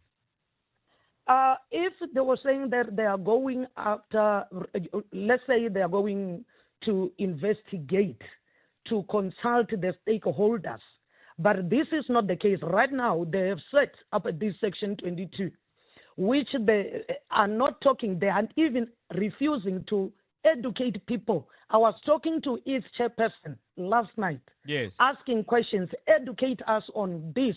And the chairperson was refusing. Professor Kulu was refusing. He says that go read the act. Go read. It's like they are just coming as this thing that is imposed from the top. What about educating people? Because religion, when you come to people's gullibilities, people who fall victim, yes, you need to educate them that this is wrong, this is right. And the CRL has got that which they can do. Educate the communities that this is not right, this is right. And also in our country right now, we are faced with so many problems. We have got crime, people are getting killed every day. We have got serious corruption going on. So right now, the focus is being deflected to the Christian church, like it is said, you Christians are bad. You Christians are the ones who are corrupting the country, which is very wrong because the church is playing a major role in this country in bringing sanity and helping quite a lot of communities. And this which is done now is going to destroy this good thing that is going on because there are so many good men and women of God out there. Professor Mfariseni Mukuba, thank you. I mean, there's much more we can talk about, but not enough time. But we'll return to this if we get anyone from the actual committee that's been set up, 18-person committee. We've just been battling to get someone on. Pastor Makuba is chairperson of the South African Church Defenders. 702 Drive, 28 minutes past 4. EWN Business. Stephen, a very good afternoon to you. Stephen Curtis with the latest. Good afternoon to you, John. Well, there's an astonishing tale of the JSE on the last 2.5 months. Let me explain. The JSE All Share is up 1.45% on the day at 109,655. And you may remember, John, the 23rd of July when it went past 100,000 for the first time, which means that we're probably, I mean, not today necessarily, but maybe on Monday, about to go past 110,000. So the value of the index has gone up 10% in less than 3 months. And we heard earlier this week from Sibonisa Ngumalo from Old Mutual. He made the point on the Money Show that if you'd put money into American stocks at the beginning of the year, you'd get 10% on your money by the end of September. If you'd put them into the JSE, you'd get 30%. It's a really big change. It's really dramatic. A couple of things, of course, gold and platinum, but particularly gold, have played a big role in this, certainly since the start of the year.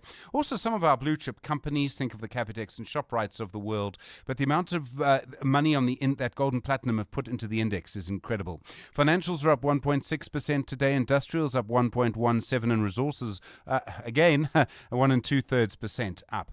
Telkom are up 5%, DLD Gold are up 4.67%, Blue Label up 3.82%, Nedbank, Momentum, Advotech, all of them up by over 3%. Really does show you the sort of change we're seeing in this market. AB InBev are down nearly 1.5%, and Italtal down 1.4%, Spar down 1.4%, and Netcare, after that update earlier this week, they're down another % on the day. In the US, it's quite a strange situation. So you've got the US federal government shutdown, nearly said Federal Reserve, the federal government shutdown. That means that the jobs data that would have come out today has not been released. And that means then that people are really flying blind in terms of what's going to happen with interest rates. Despite that, Investors are expecting another interest rate cut, and that's pushing markets up. The Dow Jones is up 0.6%, the Nasdaq is up 0.03%, the S&P 500 is up 0.17%. The gold price, $3,874.60. I mean, I keep saying this, $4,000 may not be far away. Platinum, $1,598.20. Brent crude, $64.55. And the rand to the dollar, 17.24. To the euro, 20.24. To the British pound, 23.21. Stephen Krutis, EWN Business. Thanks, Stephen. Back with us in about 55 minutes' time. Let's get the very latest eyewitness news now. South African police heading for Paris, I believe. And Bali Dlamini with the details. That's correct, John. Good afternoon. It is the breaking news this hour. A team of South African police investigators is being deployed to France to work with local authorities probing the death of Ambassador Nathi Mthethwa. A 5-officer team led by Bongani Maqashalala, the Deputy Provincial Commissioner for Crime Detection in the Western Cape, who will be working with French law enforcement to support a thorough and transparent inquest. Minister Feroz Kachalia says the deployment reflects a commitment to establish the full facts surrounding the tragedy and to offer support to South African authorities abroad. Police spokesperson Kamogelo Mogotsi. The deployment of these investigators reflects our commitment to ensuring that every effort is made to establish the full facts surrounding this tragedy. We will offer all necessary support to our counterparts in France and remain in close contact with the Department of International Relations and Cooperation throughout the process. To the courts now, where the Constitutional Court has ruled that there is no urgency for the Umkhonto weSizwe Party's bid against the presidency to be heard in the highest court in the land. Today, the court gave reasons for the order it delivered in July, denying direct access to the MK Party. The party had approached the Apex Court to challenge President Cyril Ramaphosa's decision to place Police Minister Senzo Mchunu on special leave and to appoint Feroz Kachalia as acting minister. Khomotso Modise has more. In July, the Constitutional Court delivered a brief order denying the Umkhonto weSizwe Party and its leader, former President Jacob Zuma, direct access, but it did not engage the merits of the matter. Today, Judge Stephen Matopo gave reasons for the court's verdict, saying the novelty and the importance of the issues raised favor that the matter be heard in the High Court. He's also questioned why the party did not approach the High Court for interim relief, which may have halted the decisions by the president from coming into effect. Last month, the MK Party approached the High Court on an urgent basis in an attempt to halt the Madlanga Commission of Inquiry, pending a hearing on the president's decisions. But the party incurred another legal blow, with the court striking the matter off the roll for lack of urgency. Khomotso Modise, Eyewitness News. In KwaZulu-Natal, the DA mayoral candidate for the eThekwini municipality says economic growth will feature high on his to-do list. Hanif Hussein was named the mayoral candidate by the party a week ago in his hometown of Chatsworth, the south of Durban. Having previously served as a councillor and on the city's executive committee for several years, Hussein says there is a lot to be fixed. Speaking to Eyewitness News in Durban earlier today, he detailed some of his plans for the city if elected mayor in the local government elections. Part of the reason why we are where we are is because we have a city government that actually have forgotten what their real priorities are. And the real priorities are to get the basics right, and that's exactly where I intend to start. He says if elected to the city's high office, he will focus on investing in key sectors that will generate more revenue. This municipality must invest much more resources in those areas that's going to help us to grow the economy. And it's an area of focus that I will make sure that's right up on the list of things to do when we occupy government here in the city. In your weather, a partly cloudy Saturday in store for Gauteng tomorrow. Lows of between 10 and 12 degrees and highs of between 22 and 23. Accident seen in Midrand on the N1 northbound before Ellendale, causing huge delays all the way from the Batlu interchange. Also in Calvin, traffic remains heavily backed up. This is on the N3 northbound between Marlborough Drive and the Batlu interchange. And in Centurion, we still have bumper-to-bumper traffic on the N1 northbound between John Foster and Rigel Avenue. The top story in EWN, a team of South African police investigators is being deployed to France to work with local authorities probing the death of Ambassador Nathi Mthethwa. Aubrey Masango. Weekday evenings, 8 to midnight. Cybercrime in South Africa in the last 3 years has cost us 4.2 billion rand from fishing, smishing. Fourth industrial revolution has some seriously good elements, but in the hands of wrong people, it can create chaos. So you and I are balancing between crimes and opportunities presented by the digital space. Former Interpol ambassador Andy Mashaile. Aubrey Masango. 8 to midnight on 702. 702. Don't let high business insurance premiums drain your cash flow. Switch to OUTsurance Business Insurance and you could get a massive 20% discount on your premium. For plumbing, electrical, tradesmen, services and other industries, OUTsurance Business Insurance are trusted experts in insuring your business. It's time to get more out of your business insurance. Get a quick and easy quote today. Call 08600 60,000 or visit outsurance.co.za.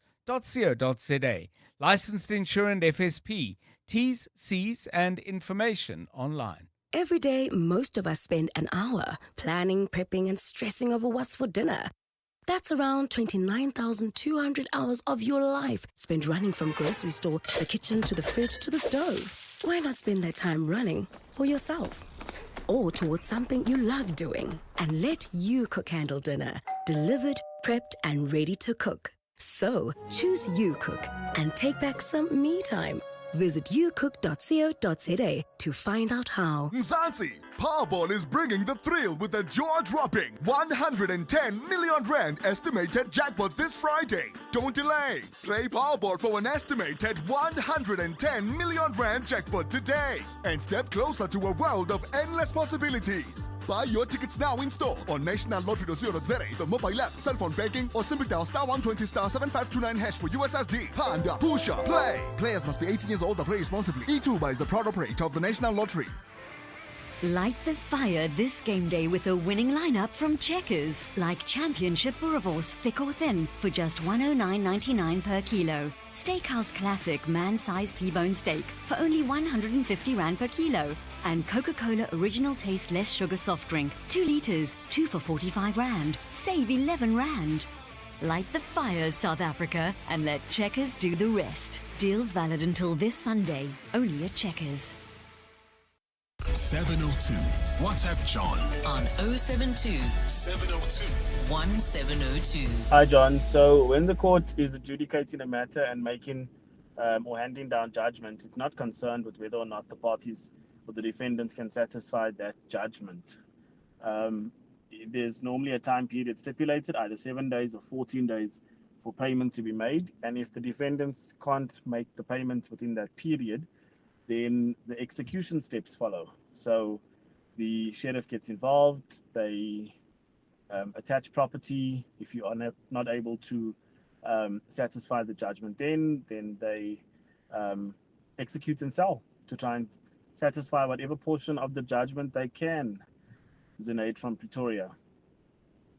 Hi, John Mikey. Sorry, no pun intended. When they say they're sending detectives to France, it reminds me of the movie The Pink Panther. So, yeah. Yeah. Anyway, that's a great show, man. Thanks. 702 Drive. Keep your WhatsApps flowing on 072 702 1702. You can also call us on 011 883 0702. I see we've got Reverend Sitole calling us from out in Lenasia South. Reverend, a very good afternoon to you. Good afternoon, John. How are you? Fine, and you? I'm doing great. Thanks for taking my call. Yes, what's on your mind, Reverend? Yes, John, first I want to thank you for reaching out South Africa Church Defenders and Pastor Mukuba and bringing her into the radio so that she can communicate the message to the nation. That's number one. Number two, John, I 100% support what Pastor Mukuba was saying, to say that we have enough structures in the country to deal with criminality. There is no difference whether crime is committed by a pastor or just a normal, ordinary person on the street. Crime is a crime and should be dealt accordingly so. as per the structures. So coming to the CRL issue, CRL disrespect the Christian community. What do you mean by that, Reverend? Because there are a large number of eminent Christian leaders representing, I believe, congregants totaling around 45 million who are actually not only in agreement with the CRL, but are willing to sit on this community. When you say the Christian community, do you not mean a portion of it? Well, firstly, that number, it's a fictitious number that was given by the CRL chairperson. Where does she quantify that? Well, let's not get stuck on the number, but you can't deny, for example, that the ZCC is a very large church. They're sitting on this committee. I don't think they feel disrespected at all. Exactly. This is what I'm trying to say to you, John, that what is actually she's against to is not all the Christian in blanket, but she's against the charismatic and the Pentecostal churches, because she has said on multiple times that if there is anyone who will ever say that person speaks to God, that person should be taken to psychiatrists. What is the meaning of that? I don't know. We would have to have her on the show and get her to respond. But thank you, Reverend Sithole, contacting us from Lenasia South. Keep your calls coming. We'll keep trying to get a committee representative to come along on the show. Coming up now for 18 minutes to 5. EWN Sport. Tolakele, rough day at the cricket, an exciting weekend ahead in football, and of course we've got some rugby as well. Good afternoon. Afternoon, John. And the Proteas Women's World Cup campaign got off to a losing start as they went down by 10 wickets to England. That's after they'd posted just 69 when sent into bat first. Sinala Jafta got into the double digits, top scoring with 22, and captain Lara Waldwart had this reaction to their batting performance. I think our prep has been good. I don't think there were too many demons in that pitch. I think it was just one of those days where everyone went out early, and I think that happens in cricket sometimes. I think if you look at the way that they batted, the wicket was all right. It's not a wicket that we were super foreign to. I think we spent a lot of time in these conditions the last couple of months, so definitely wouldn't put it on the wicket. I think we are much better than 69 all out. Just one of those days. Attention in the domestic league this weekend turns to the Carling knockouts. That's where selected round of 16 games will see Mamelodi Sundowns up against Marumo Gallants, while Orlando Pirates clash with Siwelele. Adeslam Wadu has discussed trying to win a second trophy with the Buccaneers, having clinched the MTN 8 last month. The most important is to be consistent on what you think, on your job. I'm coaching a fantastic club. I have the chance to be surrounded by a lot of South African competencies that they are doing a very good job. So we are just focused on our job to try to give happiness to our fans, try to give them a result. It's what they're expecting, and I am here for that. The big game of the weekend in the Premier League sees Chelsea up against Liverpool. The Reds will be without goalkeeper Alisson Becker, who's expected to miss 6 weeks of action with a hamstring injury, while Arne Slot has admitted that by his high standards, Mohamed Salah is out of form, having netted just 3 goals and 3 assists in his 9 appearances. We don't score as many open play goals anymore as we did the first part of last season. And this is something we work on very hard. And the more we will play together in the new setup, the better that will go. But yeah, we still struggle a bit to find enough goals from open play second part of last season and the first part of this season. And in the United Rugby Championship, round 2 gets underway this evening with the Sharks away to the Dragons. John Plumtree has provided this assessment of their opponents. Yeah, they've definitely strengthened their squad. There's a little bit of a new look about it, but we do have a little bit of an idea of how they're going to play. It'll be a challenge. They're playing at home for the first time. We've got to, meet fire with fire, if you like, because we know how passionate they will be in front of their own crowd, and we know what it's like here. They're playing away from home in this part of the world. So, yeah, there's going to be a nice opportunity for us in terms of the intensity of the game, I would say, physically. Tolagele Mganga, Eyewitness News Sport. EWN Traffic. Right, let's find out what's happening on the roads. This EWN Traffic is brought to you by Bridgestone Tyres. Prepared to perform whatever the terrain. Still problems out in Midrand. Karabo Chale has the details. Yeah, we're still dealing with that accident scene N1 northbound before Allendale Road. This is causing huge delays all the way from Batlu interchange, also extending onto the M1 north. That's leaving Santon. M1 North delays all the way from Greyston Drive, so allow for extra traveling time. In the Calvin area, there's also slow-moving traffic. N3 northbound between Marlborough Drive and the Butlu interchange. I understand there's also an accident scene in that area. We have a voice note telling us what's the situation at this point. Hi, Karabo. Just past the Marlborough off-ramp on the N3 South. The N3 North, there is an accident there on Marlborough Drive. There's a car that's overturned. So I'm pretty sure that very soon traffic will be building up on the N3 North, just past the Alexandra Mall. Thank you very much for that heads up. You can please keep them coming. You can WhatsApp us on 072-702-1702. Also still in the N3, there's also slow-moving traffic driving through Bedfordview. That's heading towards Van Buren. Edenvale, also traveling from Boksburg heading into Bedfordview. There's about a 20-minute delay on the R24 westbound between Edenvale Road and the Gilulis interchange. Boksburg roadworks causing heavy delays. N17 westbound between Rondebold and Carnival City. I'll have your next Eyewitness News traffic update just after 5. There's more EWN on air, online, and on the EWN app. Weekdays on the highway, weekends on the trail, in rain, on tar, or halfway up a gravel pass. With the new Bridgestone Jeweler All-Terrain AT002, you don't have to choose. Bridgestone, prepared to perform whatever the terrain. You're with John Perlman on 702. Let's walk the talk. Have you ever been in a position where you've suddenly had to step in, jump up, and actually be the speaker at an event? Now, of course, it could be a wedding or somebody's birthday or whatever. That's pretty straightforward. But maybe you asked to stand in and speak. So we were chatting about those kinds of scenarios because, hey, it is the weekend and anything could happen to you. But Jonathan Fairbairn had a very interesting way of framing this. Give us your thoughts. Yeah, so, if you had to be asked and somebody said to you, I'm going to put you on the spot and I want you to talk for 30 minutes to sound like you know a lot. So I'm not going to say an expert, but that you know a lot about highly something. Capable. Yeah, that you're highly capable to chat about something. What would the subject be that you would pick, that you would think, okay, for 30 minutes I could maybe talk about X?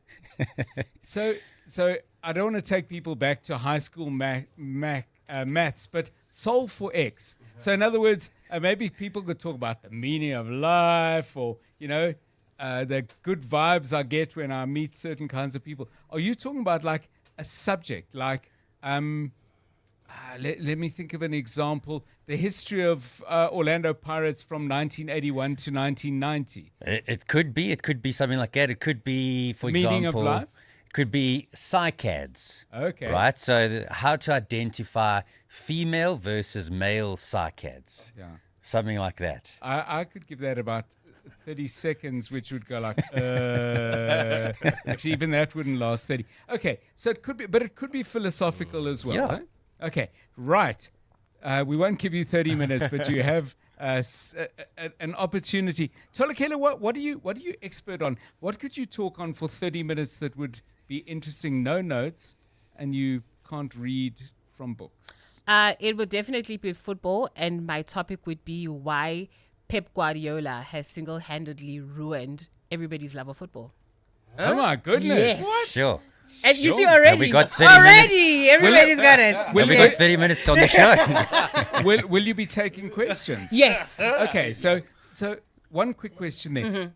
So you know how you have like the title of the topic and the introduction, and then no, it doesn't have to be the whole introduction, but like one sentence. Give us one sentence because I will attend. Gen Press is not making football fun. It's just convincing us that because a player has the potential to do A, he's actually not doing anything at all. It doesn't matter that your XG is this and your XG is that. We're just not enjoying the game. Okay. I still spend. I don't want to hear no more. Okay. So you don't want to hear her speech, but we want to hear yours. What can you talk about for 30 minutes? So I've had this experience in high school. I did Toastmasters, so we had a session of an impromptu session. So the facilitator will just throw a random word and say, talk for the next 10 minutes. So I found it very interesting. But like, we've got something in common, football. We can all talk about football. I had it in mind. It's like you were reading my mind, John. Yeah. If you ask me about Pirates, talk for 30 minutes about Orlando Pirates. I can go on and on and on. Okay, 30 minutes.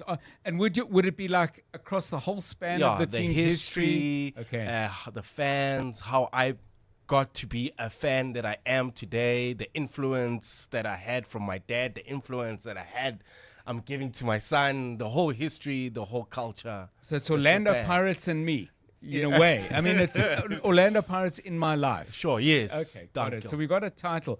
Kabazela, you got us started, but you didn't give us your topic. Yeah, so I could talk about pollinating cycads. Huh? So you first have to identify the male and the female cycad. Okay. And then if you don't want to leave it up to nature to pollinate the cycad, I can explain to you how you would go about doing that manually yourself. That's like a biology lesson. I'll probably fall asleep. Excuse me. No, I won't fall asleep. We must have a whole other talk on things you did not know about your colleagues. I mean, if I made a list of 25 things I knew about Jonathan Fairbairn, pollinating cycad expertise would not be amongst them. I'll give you my topic a little bit later if we have time. But let's get yours. 072-702-1702. Surprise us. Surprise your friends. Surprise your housemates. Surprise your partners. If you had to talk for 30 minutes on something persuasively in an interesting way, what would that topic be? Who knows? Maybe we'll have an evening of speeches sometime. It's 8 minutes now to 5. John Perlman on 702. 3 to 6 p.m. Well, coming up a little bit later on this show, our regular feature where we have a conversation with somebody. They pick a song, they choose a book, and they choose a dish. A song, a book, and a dish today with the inimitable Devi Sankari Govender, who is an investigative journalist who appears to have no fear whatsoever. I might ask her, if I'm brave enough, whether she actually is scared. But she's going to be fascinating. She's with us at 20 to 6. The other thing we do, of course, on a Friday is what we do right now. It's Randall's one song. We do it in the company of Randall Abrams. And he's with us now on 702 Drive. Randall, looking forward to this one. You've picked for us an Amapiano classic. It's a genre that grows by the day with some really excellent output. But you've picked Young Stunner. Tell us why. Good afternoon. Well, it's so interesting that you're calling it a classic, John. It came out in 2021, so, not that long ago. Okay. Usually when we talk about classics, we're talking about songs from the 60s or 70s or 80s, but you're absolutely right. It's an extremely influential song in that it was number one all across Mzansi radio. It was, obviously the videos have been viewed many, many times on YouTube. And it comes from his first album, Notomato, which featured DJ Maphorisa, Kabza de Small. So, he's been really, really influential since, he started out kind of as an R&B musician, certainly what he grew up with. But certainly, and doing hip hop as well. But certainly when he made the switch to Amapiano, it's really what saw him into massive success. And I think that what's really important, obviously, when you've got such rapidly developing genres, the artists that are there right at the beginning and that make the impact are really, really important. And sometimes they're forgotten about. I don't think that will be so in this case. But you've got to kind of understand just how important those early albums, and especially in this case singles, are in drawing people to the genre. The song is called Adiwele. Enjoy it.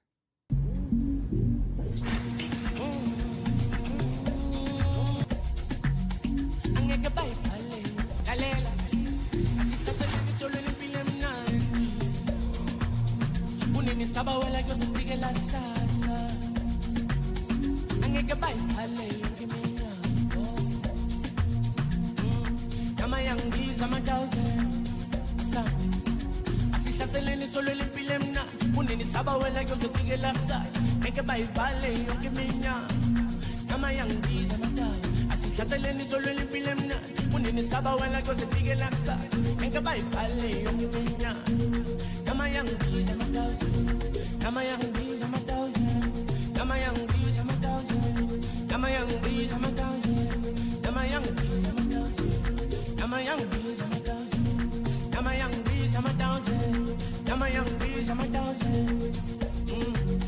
Bangena and same time. Solo, Ulila Masan, Ingilos, like Bill Yami. I'm a lume who looks like Bangena and same time. Solo, Ulila Masan, Ingilos, like Bill Yami. I'm a lume who looks like so hard. Hard, hard, hard, hard, hard, so hard, hard, hard, hard,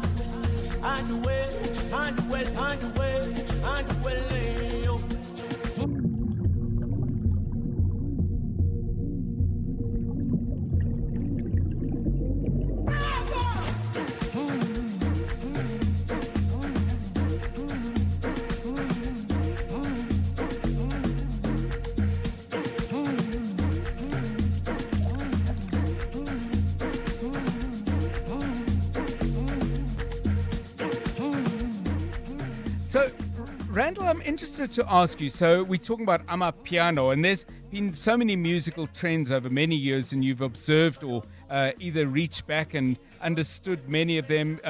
Kwaito, Kom, Mbatkanga, and others. When does something become a musical genre? Because presumably somebody goes out there and puts something out, and somebody else goes, wow, and is influenced and inspired. But is there a tipping point, or is it that not how it works? I think certainly that is the case, John, that obviously music, everything kind of flows because, no musician kind of just wakes up one morning and is suddenly, not exposed to music. So they all grow up with something. Yes. But I guess at some stage, the genres kind of take on different names. But at some point, it becomes a recognizable sound, right? It becomes very recognizable in terms of what it is. And certainly some of those genres that you mentioned before, like Dom, I mean, some of them, they're still around, but there is a point at which a genre becomes really influential. And Amapiano is not only influential in South Africa, but right across the continent and right across the world. And Young Stunner is certainly one of the kings. Thanks so much, Randall Abrams. Randall's One Song. Today focusing on the track you've just heard, Adiwele, by Young Stunner, in collaboration with Kabza De Small and DJ Maporisa. 702 Drive, 2 minutes to 5.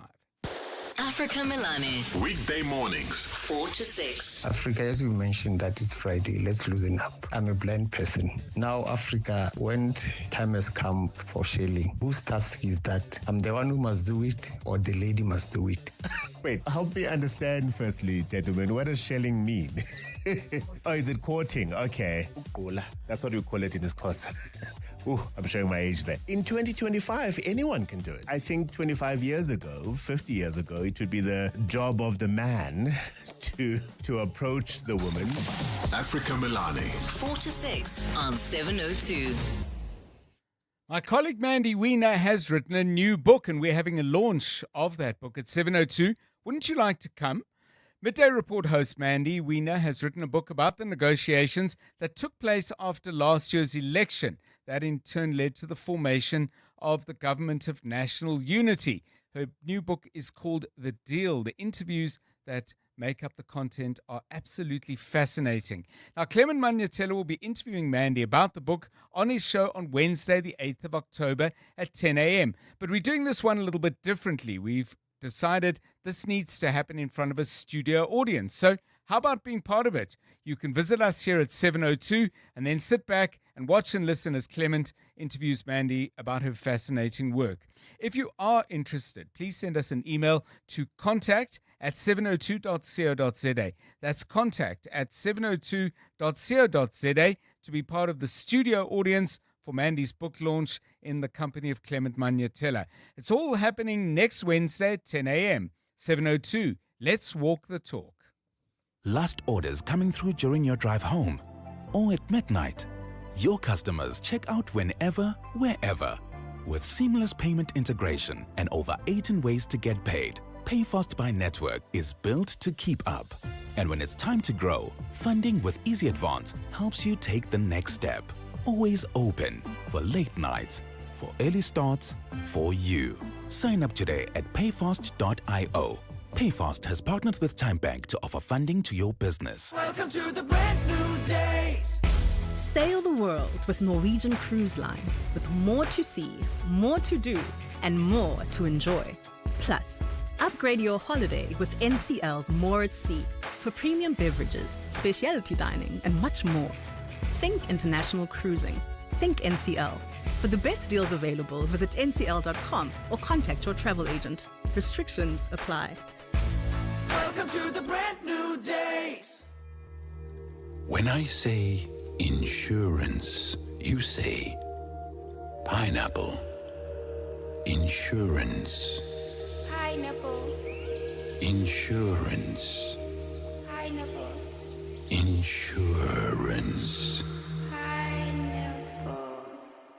Pineapple FSP 48650 is underwritten by Omart Insure Limited, a licensed non-life insurer and authorized FSP. Tap into the power of good sleep. Visit Dial-A-Bed today and save up to 30% on our best-selling brands. Our Sealy Celebration Plush Comfort Queen Set is now $9,499, and our 40 Winks Active Zone Extra Firm Queen Set is now only $11,999. Save $6,000. Plus, get next-day delivery on our best sellers. Dial-A-Bed. Sleep for life.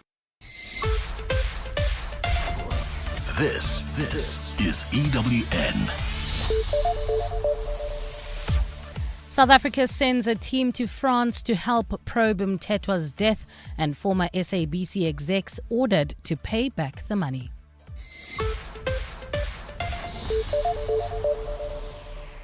Good afternoon, I'm Bali Dlamini. A team of South African police investigators is being deployed to France to work with local authorities probing the death of Ambassador Nathi Mthethwa. A 5-officer team led by Bongani Maqashalala, the Deputy Provincial Commissioner for Crime Detection in the Western Cape, will work with French law enforcement to support a thorough and transparent inquest. Minister Feroz Kachalia says the deployment reflects a commitment to establish the full facts surrounding the tragedy and to offer support to authorities abroad. Alfara Mushwana reports. National Police Commissioner Fani Masemola advised Police Minister Feroz Kachalia on the move, and the team will coordinate closely with the Department of International Relations. The investigators will assist in gathering information, examining circumstances around the death, and ensuring transparency throughout the inquest process. Police spokesperson Kamohelo Mkhotsi. The deployment of these investigators reflects our commitment to ensuring that every effort is made to establish the full facts surrounding this tragedy. We will offer all necessary support to our counterparts in France and remain in close contact with the Department of International Relations and cooperation throughout the process. The team is due to leave soon as South African and French authorities work to establish the circumstances surrounding his passing. For now, the investigation continues, with both countries promising cooperation. Alfa Ramshwana, Eyewitness News. 3 former SABC board members have been ordered to pay back an 11 million rand bonus pay to the broadcaster's former chief operations officer, Hlaudi Motsoeneng. The ruling was made by the Gauteng High Court against them for signing off on the payment. It follows a protracted legal battle by the Special Investigating Unit to get Motsoeneng to repay the money. The SIU has already seized Motsoeneng's 6 million rand pension, but now the court says the former board members who approved a so-called success fee must cough up the rest of the money plus the interest calculated since the date of summons. They awarded Motsoeneng the bonus after a deal clinched with MultiChoice, which was later set aside by the courts. SIU spokesperson Kaiser Khanyago. The SIU is committed to follow all legal avenues to recover every cent lost by the SABC and ultimately the South African public. We will now proceed to carry out this latest court order to ensure the recovery of these funds. The suspected mastermind behind the Palapala burglary allegedly used some of the money he stole from the farm on a fleet of luxury vehicles, including 2 similar Mercedes-Benz G-Wagons that he bought after crashing the first one. This is according to testimony of a sales manager at a car dealership in Benoni. The manager has been telling the Mudimule Regional Court in Limpopo today about his relationship with accused number 1, Emanuela David.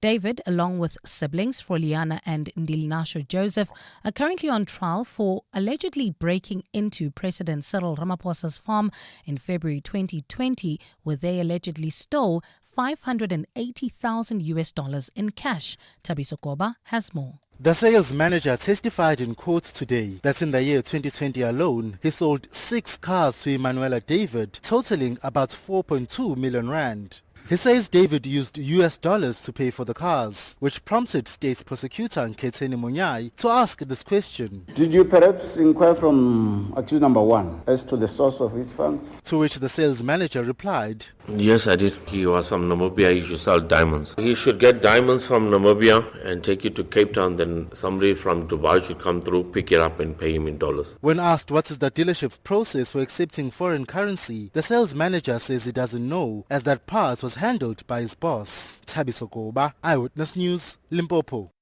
And a group of more than 100 pro-Palestine supporters are gathered outside the U.S. consulate in Sandton today, calling for the release of global Sumud Flotilla activists. They're chanting pro-Palestinian slogans while holding placards reading Free Palestine. The protest follows the detainment of more than 400 activists whose boats were intercepted by the Israeli Navy. They were en route to Gaza to deliver aid. Jabuli Limbata has more. More than 100 people waving Palestinian flags, dressed in red, green, black and white, are chanting outside the U.S. consulate. They are calling for the immediate release of South Africans who are en route to give Palestinians in Gaza humanitarian aid. One of the leaders of the protest, Sonny Morgan, explains why they have gathered here. We're outside the American consulate because America is a key enabler of the genocide, a key funder of all the military infrastructure, and they have a role to play in stopping the genocide.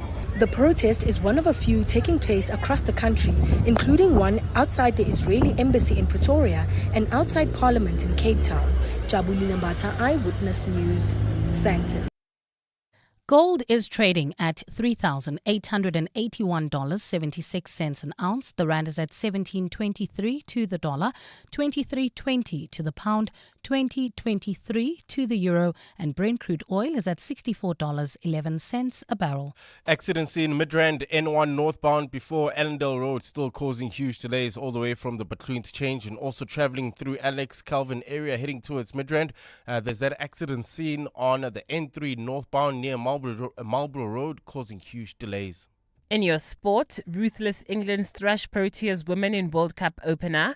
Amachida put on a 5-star show against New Caledonia. And Fernando Alonso fastest in Singapore first practice. A partly cloudy Saturday in store for Gauteng tomorrow. Joburg dropping to overnight lows of 10 degrees, peaking at 22. Pretoria 12 and 23, and Vereeniging 11 and 22 degrees. The top story in EWN this hour: a team of South African police investigators is being deployed to France to work with local authorities probing the death of Ambassador Nathi Mthethwa. EWN, in touch, in tune, and independent. For the latest, visit ewn.co.za or download the EWN app. 7:02. Drive home with John Perlman. John Perlman, 3 to 6 p.m. on 92.7 and 106 FM. Let's walk the talk. 9 minutes past 5 on 702 Drive. Good to have you with us on the show. The weekend draws nearer, And Nera, I hope you've got a good one planned. We've got good stuff for you on the show over the last half an hour. Shortly, we'll be talking about that constitutional court decision made today in regard to parental leave, splitting up maternity leave and paternity leave, and coming up with a very interesting judgment. Some of this confirming a ruling from a high court in Joburg earlier on the matter. We'll talk in a moment to Laura McFarlane. She's with the law firm Norton Rose Fulbright. They were involved in the matter, acting for one of a number of applicants. There were quite a few people involved there. And then a quick look at a couple of by-elections this week, including a particularly interesting outcome out in a small town in Mpumalanga. We look at by-elections because, well, local government elections next year, they do not give us final predictive information, but they certainly give us a lot of insight into what might happen when we go to the polls next year. 702 Drive, it's 10 past 5. Some of you are commenting on the conversation we had earlier in regard to the CRL Commission's announcing of an 18-person committee to look into the regulation of the Christian sector of our faith community. Some of you responding to that. We'll play you a few of those as well. 702 Drive, 10 past 5. Thanks for joining us. 702. WhatsApp John on 072 702 1702. Tolagele, you didn't do yourselves any favors, eh? I think myself as a Man United fan, you and I are better off talking about, say, Alex, than your explanation of why Pep Guardiola ruined football. Hi, Dr. John Andrew from Pretoria here. The CRL Commission, I agree with them. Churches must be regulated and actually be registered like any other organization. They need to be peer reviewed because they've left this evangelistic churches to do wrong things on their members. Thank you. Bye. Hi, John. I've been listening to 702 for some time now. In the times of John Robbie, Reditlabi. At no point at that time did I ever think that 702 will ever play Amapiano. This is good. This is good that the station is growing and is recognizing all genres in the country. Keep it up. Yeah, thanks for that. And appreciation all the way to Randall Abrams, because what he does with us on our regular feature, and please listen to it if you've perhaps missed it in the past, is he picks a song and he just leads us into all sorts of areas of music that, maybe I know a little bit about, but never anywhere close as much about it as Randall does. And he really has a wonderful way of preparing it and presenting it. Just on the churches, Temba adds this voice. Regulation of churches is long overdue. Government should set minimum qualifications for pastors. Where was self-regulation when Lukaku fake raised the dead? Bushiri was fleecing gullible followers of millions, and Omoto Shaw was abusing the congregants. That coming from Temba on 072-702-1702. By the way, on the subject of Pep Guardiola, you might have wondered what that was about. We asked if you were to give a talk for 30 minutes, what would you talk about? Kabazela said he'd talk about pollinating cycads. Michael responds by saying, I would talk about MotoGP and the Isle of Man TT, a very famous race in the UK. But he says, but sorry, Jono, to explain how to pollinate cycads will take 10 minutes max if you drag it out. And adds, I was a collector. Your topic, what could you talk about for 30 minutes? Not more, but maybe less. We'd like to hear from you. 13 minutes past 5. EWN Traffic. Eyewitness Traffic is brought to you by Outsurance. SMS the word out to 45142. Do it now. You could save on car insurance. If you don't, ask them for 500 Rand.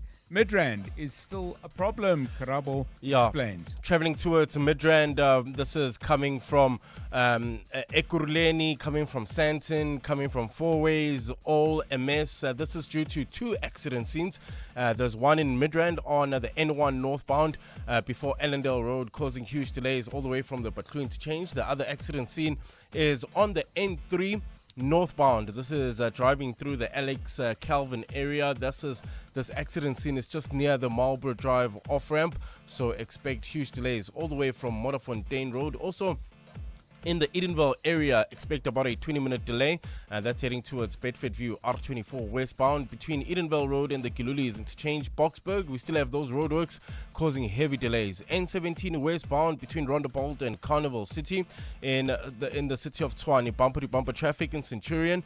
This is on the N1 northbound from John Foster all the way to Linwood Road. Also, Irene traffic pressure still approaching the intersection of Nalmapiers Drive and Main Road. And finally, Onderstepoort, north of Pretoria, traffic heavily backed up. That's heading towards Bonaccord Dam on Lavender Road, approaching the N4. If you come across any other traffic issues, please WhatsApp us on 072-702-1702.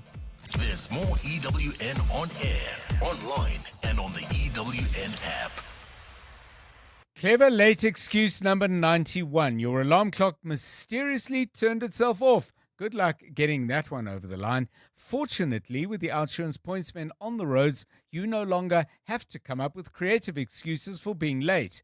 The OUTsurance pointsmen, easing traffic congestion and getting you there quickly and safely since 2005. OUTsurance really means it when they say you always get something out. In proud partnership with 702, show them some love online using #PointsmenLove. OUTsurance is a licensed insurer and FSP. 702 Afternoons with Relebohile Maboja, 1 to 3 p.m. What are we seeing in South Africa at the moment when it comes to cults? Because I observe that the trend is painted as a religion, usually a form of Christianity. In South Africa, we are seeing a rise in the number of Christian organizations that would fall under this particular umbrella. Very often they are sort of prophetic Pentecostal type churches with a particular type of prosperity theology that they are teaching, and where they have interesting takes on varying types of African traditional practices. Professor Maria from Ant. 702 Afternoons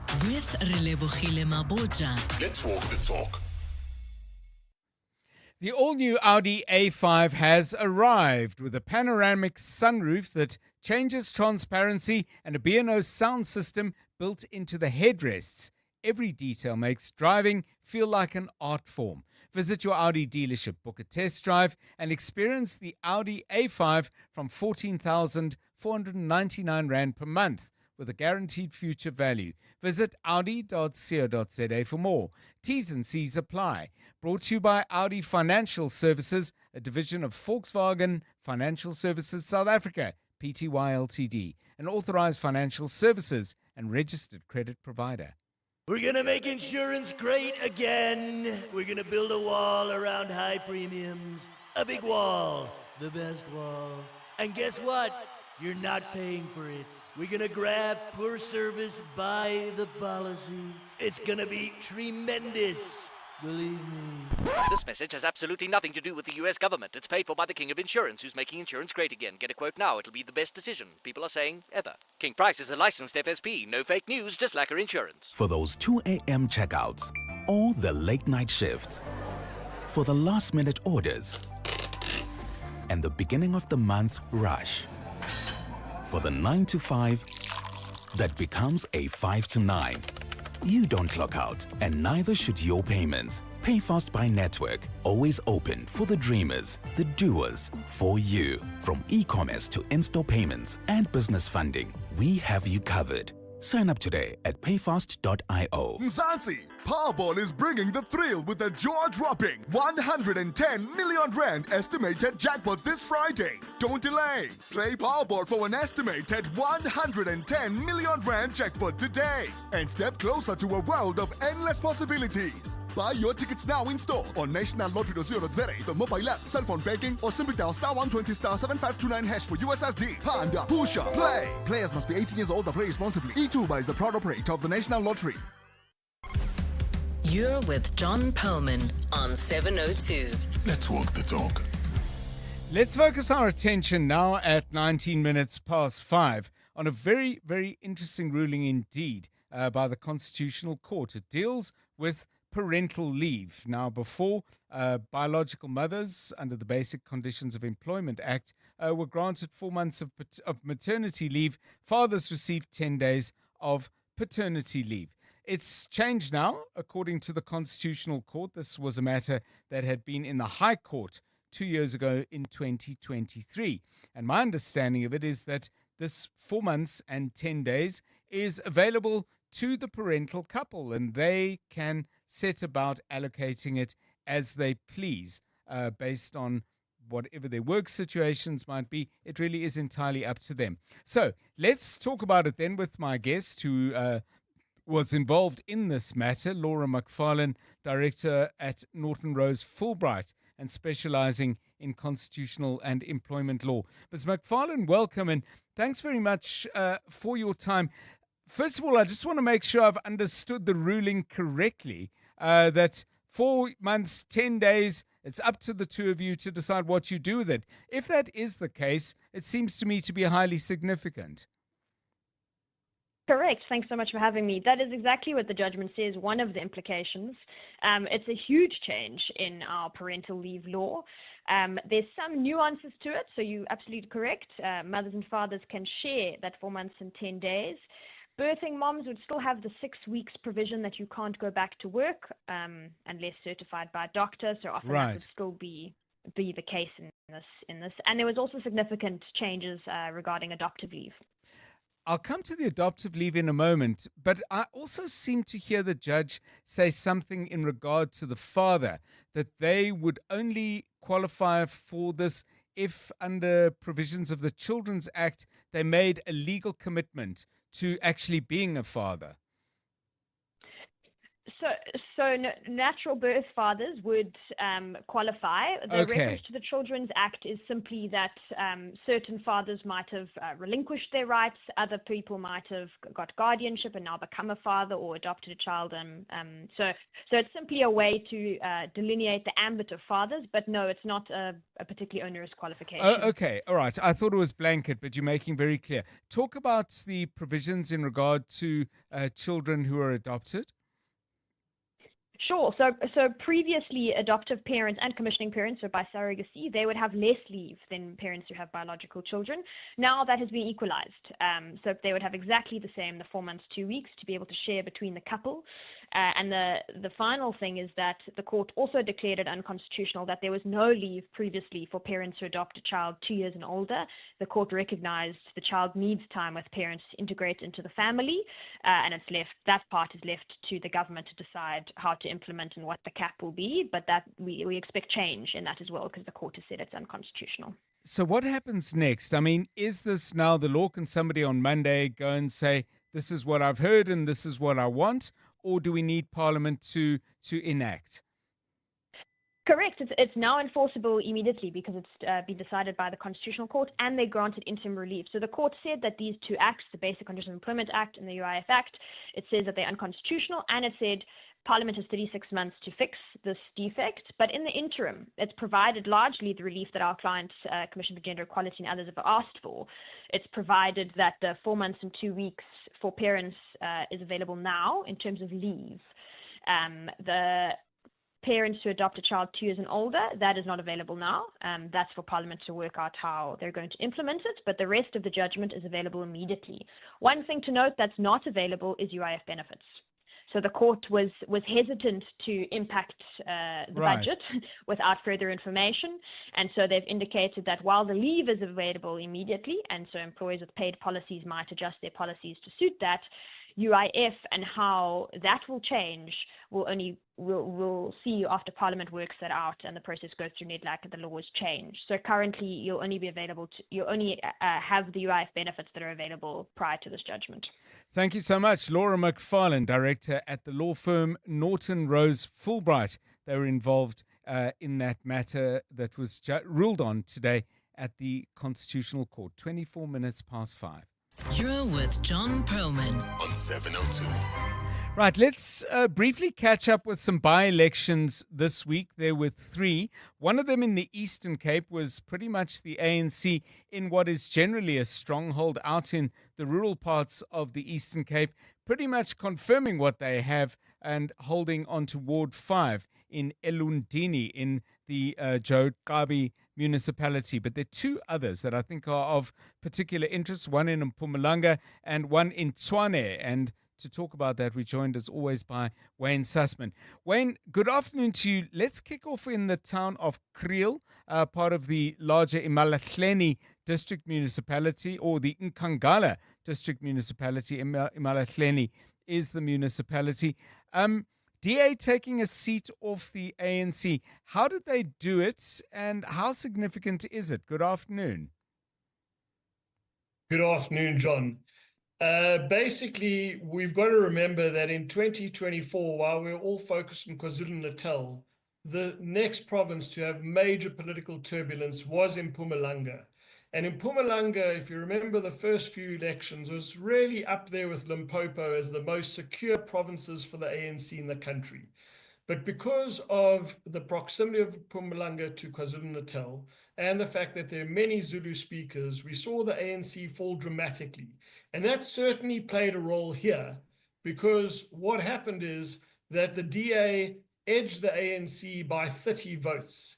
And the way they did that, John, was in their stronghold, which is this area called the Ebenezer Gospel Ministries voting district, the ANC vote share fell from 80% in 2021 to 51% in this by-election, losing the bulk of support to Mkhonto Sizwe, some to the EFF, but also you saw the DA grow in this historic stronghold. And then the DA was also able to get its supporters out in the town of Kriel, also known today as Khanala. And the ANC also lost support in the DA strongholds to the EFF and to Mkhonto Sizwe. And this will lift the DA's morale in Mpumalanga.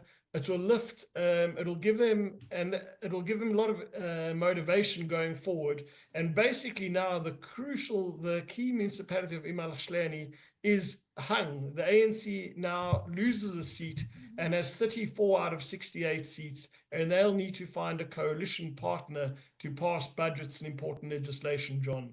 So let's use that frame that you've shared with us, Wayne, and look at then Ward 10, Mamelodi East in Tshwane.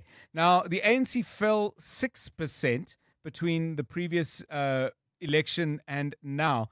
The MK party took 11%. So the MK party not hitting the ANC in quite the same way here. Unless I've misunderstood the numbers, is that because the ANC took something off the EFF, which lost 5%? So the ANC got 58% last time. As you said, they fell 6 percentage points. Right. The bulk of that went to Mkhonto Sizwe. And this is actually a significant result, John, because in 2024, Mkhonto Sizwe only got 4% in this ward. If my memory serves me correctly, they finished behind the DA and Action SA. And what happened here is that they've more than tripled their support. They got 13% of the vote. And this is a majority Sepedi speaking area. And I think this is a key result for Mkhonto Sizwe. Yes, they finished third, but they are starting to make some inroads in ANC heartland in a municipality like Tshwane. If you look across Gauteng province, Tshwane is probably the most difficult place for Mkhonto Sizwe to play in. And they finished third. They beat the DA, who, by the way, also grew in this by-election.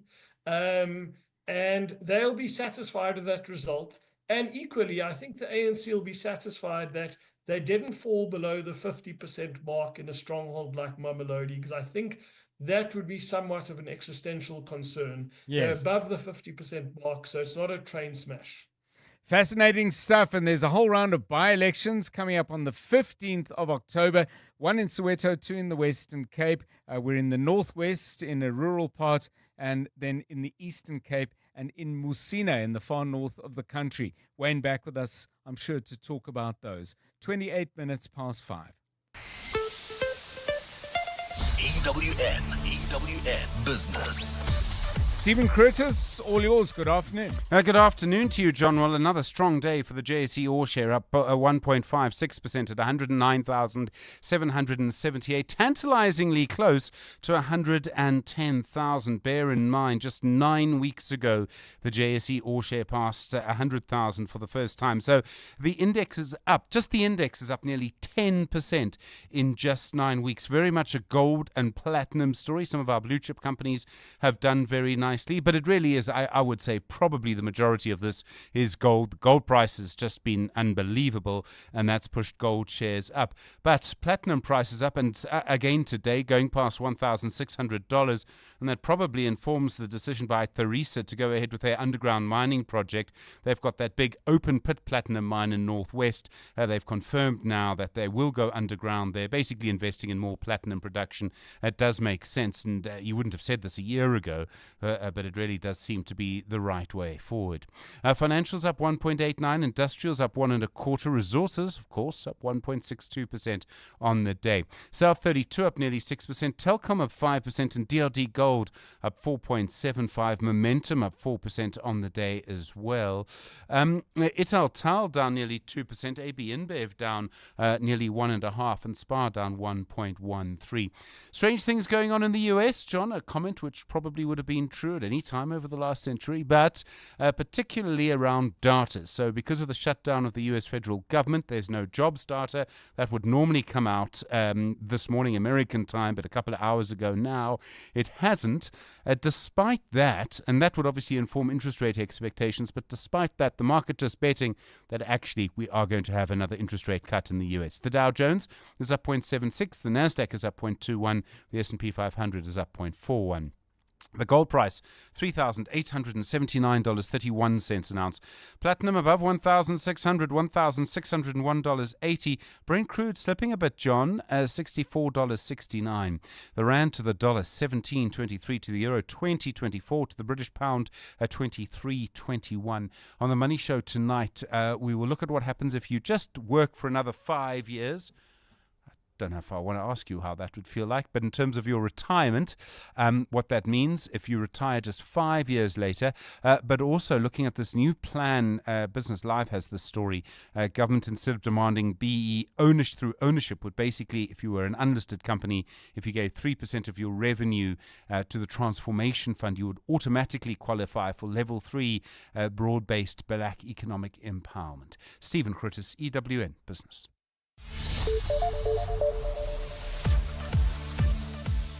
Thanks, Stephen. 28 minutes to 6. Let's get the very latest eyewitness news with Mbali Dlamini.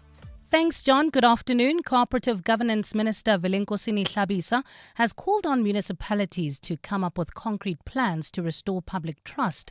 Hlabisa delivered the closing address at the local government Indaba in Midrand today, where leaders gathered to deliberate on municipal challenges. Hlabisa says it has become clear that residents no longer have confidence in their municipality's ability to provide quality services. He has stressed that this trust deficit must be treated as a matter of urgency. Let us ensure that every South African citizen has access to essential services. Every municipality must take serious and develop a plan to confront trust deficit and corruption, to change the negative image of the local government system. The Constitutional Court has ruled that there is no urgency for the Umkhonto weSizwe Party's bid against the presidency to be heard in the highest court in the land. Today, the court gave reasons for an order it delivered in July denying direct access to the MK party. The party had approached the Apex Court to challenge President Cyril Ramaphosa's decision to place Police Minister Senzo Mchunu on special leave and to appoint Feroz Kachana as acting minister. Khomotso Modise has more. In July, the Constitutional Court delivered a brief order denying the Umkhonto weSizwe Party and its leader, former President Jacob Zuma, direct access, but it did not engage the merits of the matter. Today, Judge Stephen Matopo gave reasons for the court's verdict, saying the novelty and the importance of the issues raised favor that the matter be heard in the High Court. He's also questioned why the party did not approach the High Court for interim relief, which may have halted the decisions by the President from coming into effect. Last month, the MK party approached the High Court on an urgent basis in an attempt to halt the Madlaga Commission of Inquiry, pending a hearing on the President's decisions. But the party incurred another legal blow, with the court striking the matter off the roll for lack of urgency. Khomotso Modise, Eyewitness News. And in KZN, the DA mayoral candidate for the eThekwini municipality says economic growth will feature high on his to-do list. Hanif Hussein was named the mayoral candidate by the party a week ago in his hometown of Chatsworth, south of Durban. Having previously served as a councillor on the city's executive committee for several years, Hussein says there's a lot to be fixed. Speaking to EWN in Durban earlier today, he detailed some of his plans for the city if elected mayor in the local government elections. Part of the reason why we are where we are is because we have a city government that actually have forgotten what their real priorities are. And the real priorities are to get the basics right, and that's exactly where I intend to start. He says if elected to the city's highest office, he will focus on investing in key sectors that will generate more revenue. This municipality must invest much more resources in those areas that's going to help us to grow the economy. And it's an area of focus that I will make sure that's right up on the list of things to do when we occupy government here in the city. In your weather, a partly cloudy Saturday in store for Gauteng tomorrow. Lows of between 10 and 12 degrees and highs of between 22 and 23. Well, at this stage in Irene, traffic pressure approaching the intersection of Namapiers Drive and Main Road. We still have bumper-to-bumper traffic. That's in the Centurion area on the N1 northbound between John Foster and Linwood Road, and Ondersteput traveling towards Bonaccord Dam. There's heavy delays on Lavender Road approaching the N4. The top story in EWN, Cooperative Governance Minister Vilinkosini Hlabisa has called on municipalities to come up with concrete plans to restore public trust. Calling all golf pros. Hollywood Bets invites you to step onto the green. Tee up, take a swing and enjoy glorious golf action from electrifying competitions and thrilling live tournaments. Get ready to conquer the fairway and chase epic fortunes. Ready to master the odds and experience your crowning moment? Bet now on all the excitement and prepare to make your hole-in-one shot to sensational success. T's and C's apply. Hollywood Sportsbook is a licensed betting operator. No persons under the age of 18 years are permitted to gamble. Winners know when to stop. South African Responsible Gambling Foundation toll-free counseling line 0800 006 008. Time to review my favorite employee, my FNB Gold business account. You give me thousands of potential customers by listing my business on NAV Marketplace and access to Guard Me, a bodyguard for cash drops, locking up. No other card does this. If you weren't a bank card, I'd give you a raise. The FNB Gold business account. No other card works harder for your business because your safety is worth it. FNB, help changes everything. T's and C's apply. FNB, a division of First Rand Bank Limited, an authorized FSP and credit provider. Life can sometimes throw dumb inconveniences your way. Just listen. My toddler had a meltdown at 11 p.m. because we didn't have any yogurt. At least baby quart doesn't exist. Yet. I saved some snacks. Next thing, gone. And it's 9 p.m. Fire your entire household, Jabu. I went to shower and there was no soap left. That's awkward. Don't allow life to inconvenience you. Come around to NJET. We're open 24/7. Quick, sharp, and co. At your convenience. NJET. With us, you are number one. 702 and corporates that care with Tracker are talking about Tracker's partnership with Matthew, an initiative helping South Africa's future leaders succeed in maths and science. We have been part of this incredible country for the last 29 years. South Africa has helped us grow into the organization that we are and has helped us be part of the economy of this country. So fundamentally, we now have to give back. We have to make sure that not just for the last 29 years, but for the future 29 years, we're participating in that conversation. Secondly, Bongani, Tracker is growing exponentially at the moment. We're employing at all levels within the organization, from top to bottom in essence. So what we're actually looking for as part of that growth fundamental is is to make sure that we have the right people coming into the organisation. We can either be part of the solution or we can be part of the problem or do nothing. Tracker, protecting futures by investing in STEM education. Visit matthew.co.za to learn more. 702, let's walk the talk. EWN Sport. Coming up now for 21 minutes to 6, Tolakele Mganga looking ahead to what should be a fabulous weekend of sport. Good afternoon. Afternoon, John. And the curling knockout takes center stage this weekend, and selected round of 16 ties will see Mamelodi Sundowns up against Marumo Gallants, while Orlando Pirates clash with Siwelele.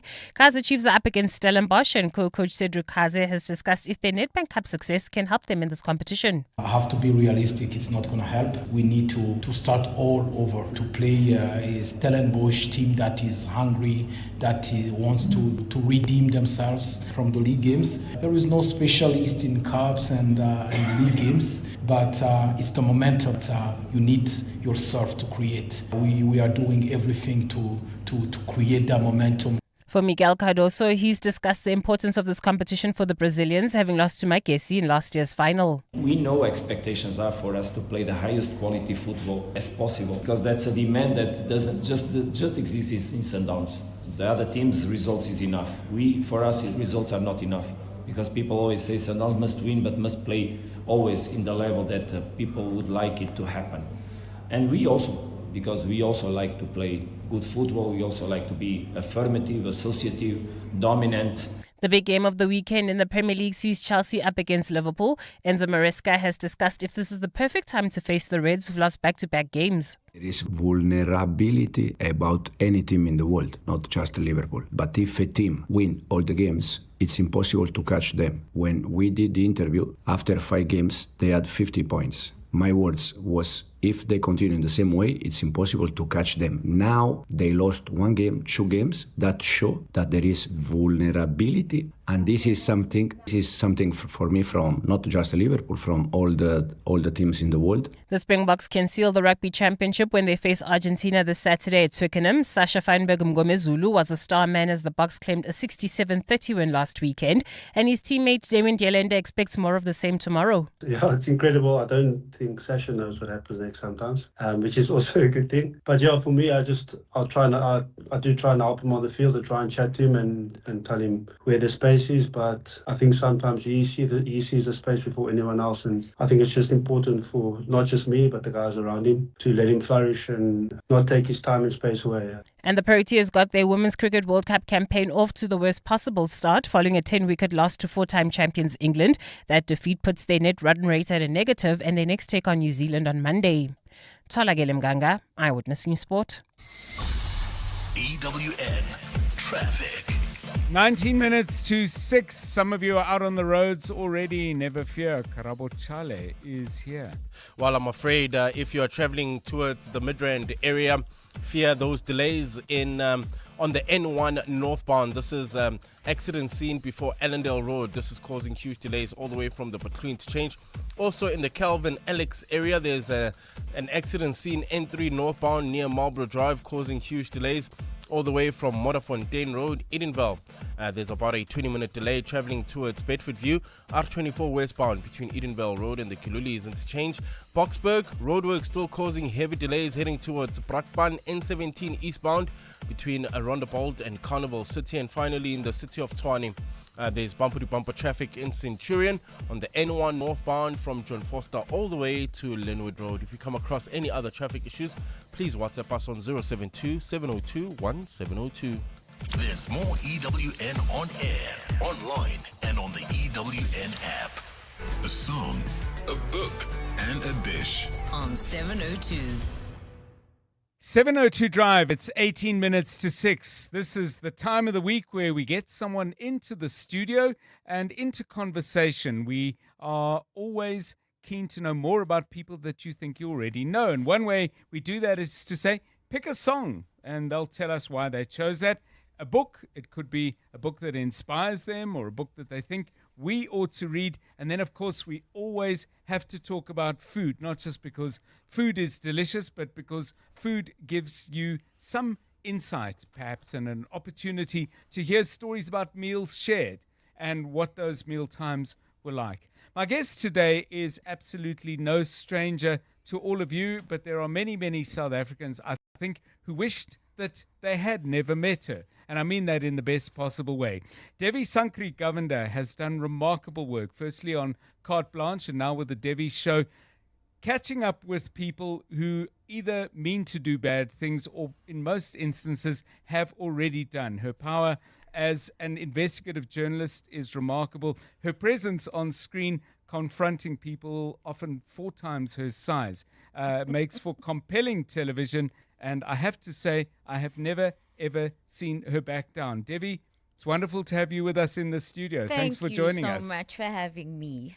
So and for looking happy to see me, because no one is ever happy to see me. Well, I am for now, but we still have about 16 minutes. It could change. But I just want to mention to all of you, by the way, we recommend that you watch us on our YouTube channel. This is not the usual gang in our extraordinary and carefully chosen artists, but we actually have Devi here. So join in, watch us on YouTube.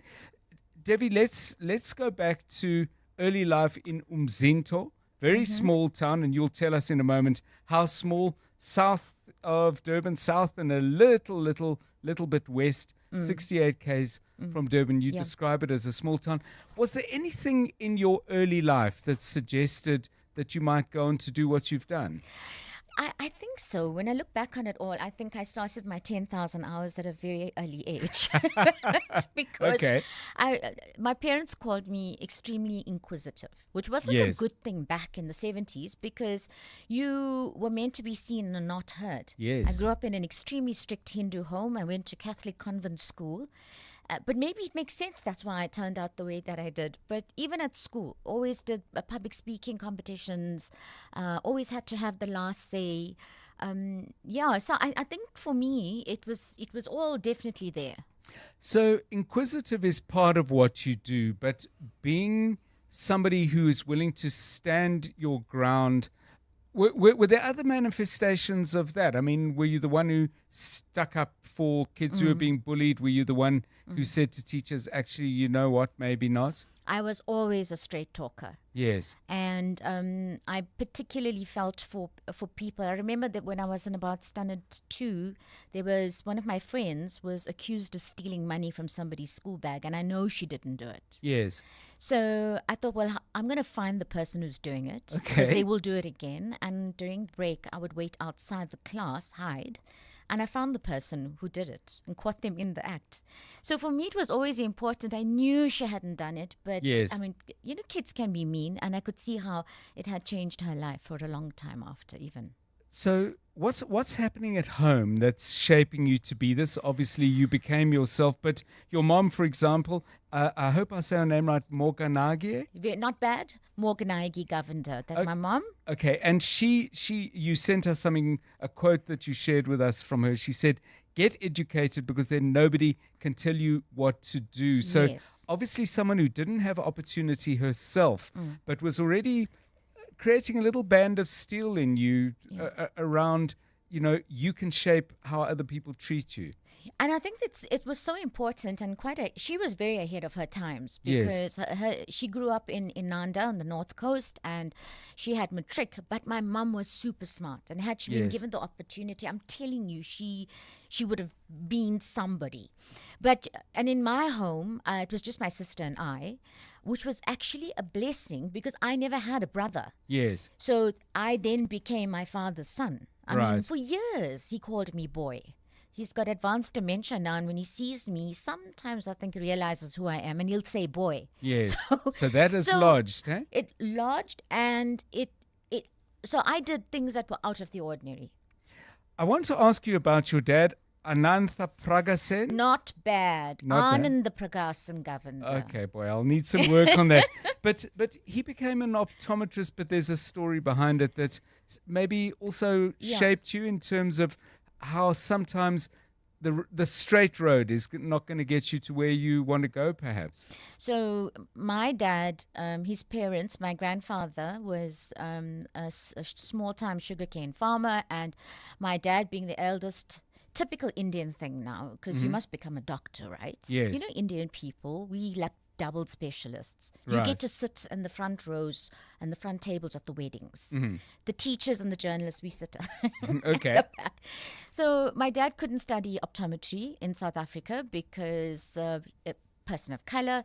So his parents scraped up whatever little they had and sent him off to Glasgow. So he studied optometry in Glasgow and then came back and opened the first practice on the south coast of KZN. I hope I did better with his name than some of the people in Scotland might have done. Let's talk about food, because there's you, the oldest, there's a sister, there's your dad and your mom, and your dish is mutton biryani, which you say, invented by my gran, perfected by my late mum, but then you are punting very strongly for your own. Yes. But before we talk about the dish, talk about mealtime. What was going on in the Governor home when it was time to sit down and eat? We always had dinner together until I got to about standard 7, and then my dad and I would argue across the dinner table about anything and everything. So my mum banned family dinners. Oh, goodness. She said it was way too stressful. So I think I was difficult for my father because he also had to learn to put up with this daughter who had so many opinions about everything. So that closed the dinner down. Closed the dinner down. So what's the secret of a good biryani? And since they're not here to argue back, is yours better than your grand's and your mom's? Yeah. Why? I think it's better because the secret to a good biryani, a mutton biryani, is actual mutton, Right. not lamb. Okay. Like a C1 is kind of good. That kind of mutton. It's a harder meat, cooks better, tastier, and lots of mint. I want to ask you about cooking now in your life that you're living. Your job, despite your unshakable fearlessness, I would think that there's some days when you come home absolutely drained. There's some days that you anticipate with a degree of trepidation. I can't believe it's smooth sailing, however you come across on the camera. Is cooking part of either detox or relax before? So food makes me very happy. Okay. And I'm one of the television presenters that does like food. And I need to prepare. So my day, nothing goes according to plan. But when I think about when I get home, I'll have some mutton biryani left over from Sunday, I get happy. Yes. So I make sure on a weekend that I cook food because I also send food off to my son who's at the University of Pretoria. Typical Indian mum. Yes. Well, many of us wish we had one from the way you're describing the food. Yeah. So very organized in terms of the food. I want to turn to your book. It's a book I don't know. It's called Call Me Crazy, but it's The Secret, It's which called is The a Secret. Sorry? It's called The Secret. Oh, okay. Oh, okay. The Secret. Oh, the Call Me Crazy. I meant Call Me Crazy because that's my book. Oh, I see. Okay. So I'm not finding it on Google, no wonder. So The Secret by Rhonda Byrne. Yeah. Tell us about the book and why you picked it.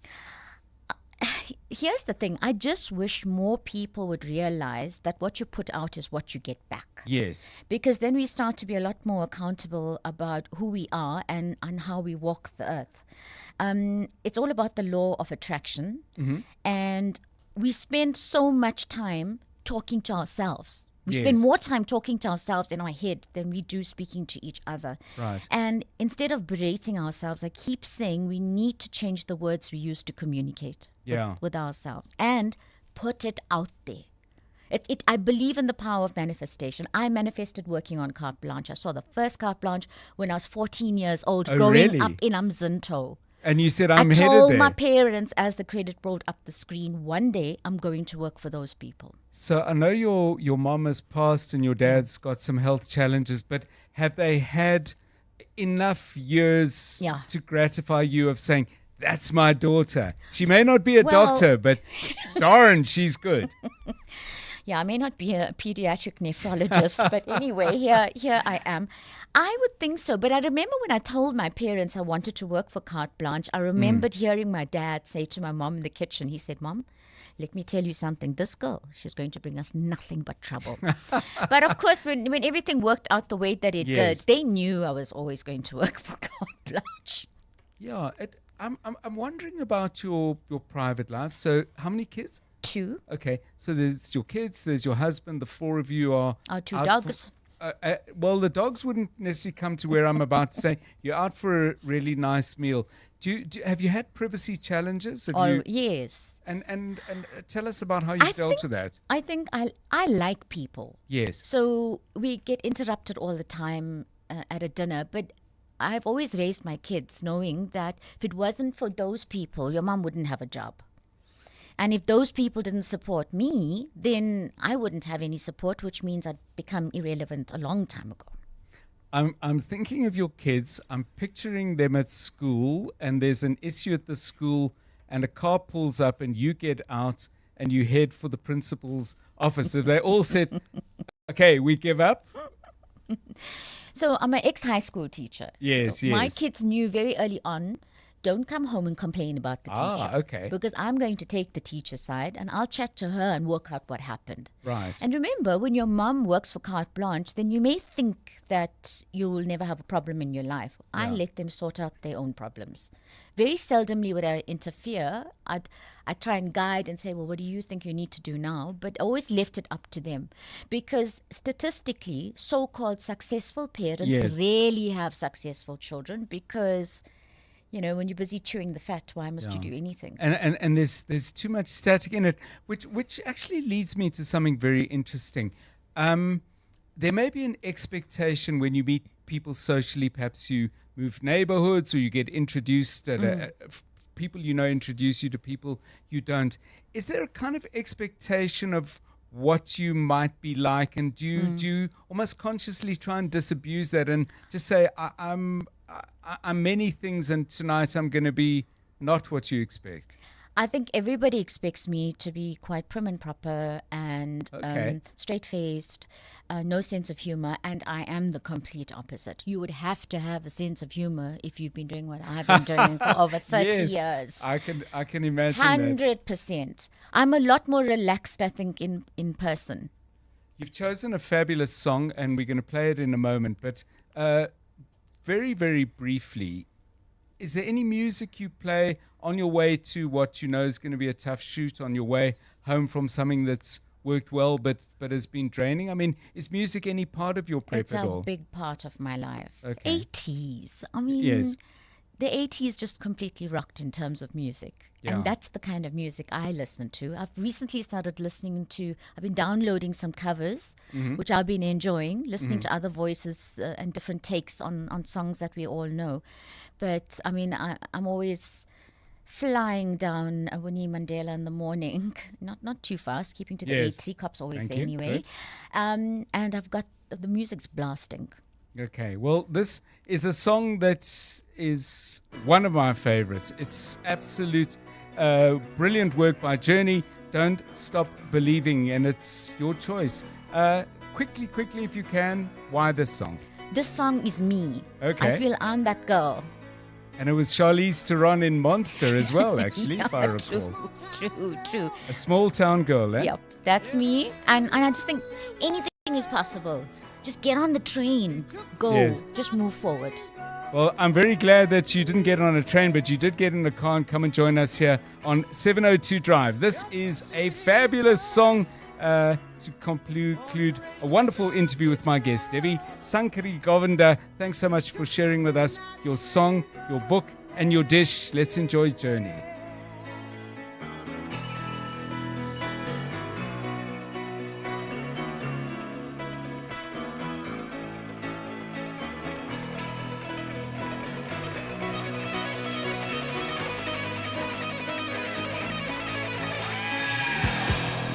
A singer in a smoky room, a smell of wine and cheap perfume.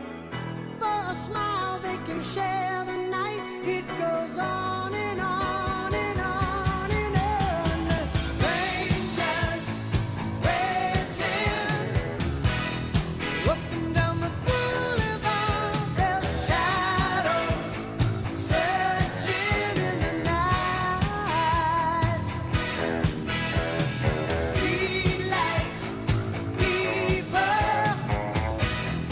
Living just to find emotion.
Don't Stop Believing, a wonderful message wrapped up in an absolutely wonderful song at the end of a conversation with a terrific guest.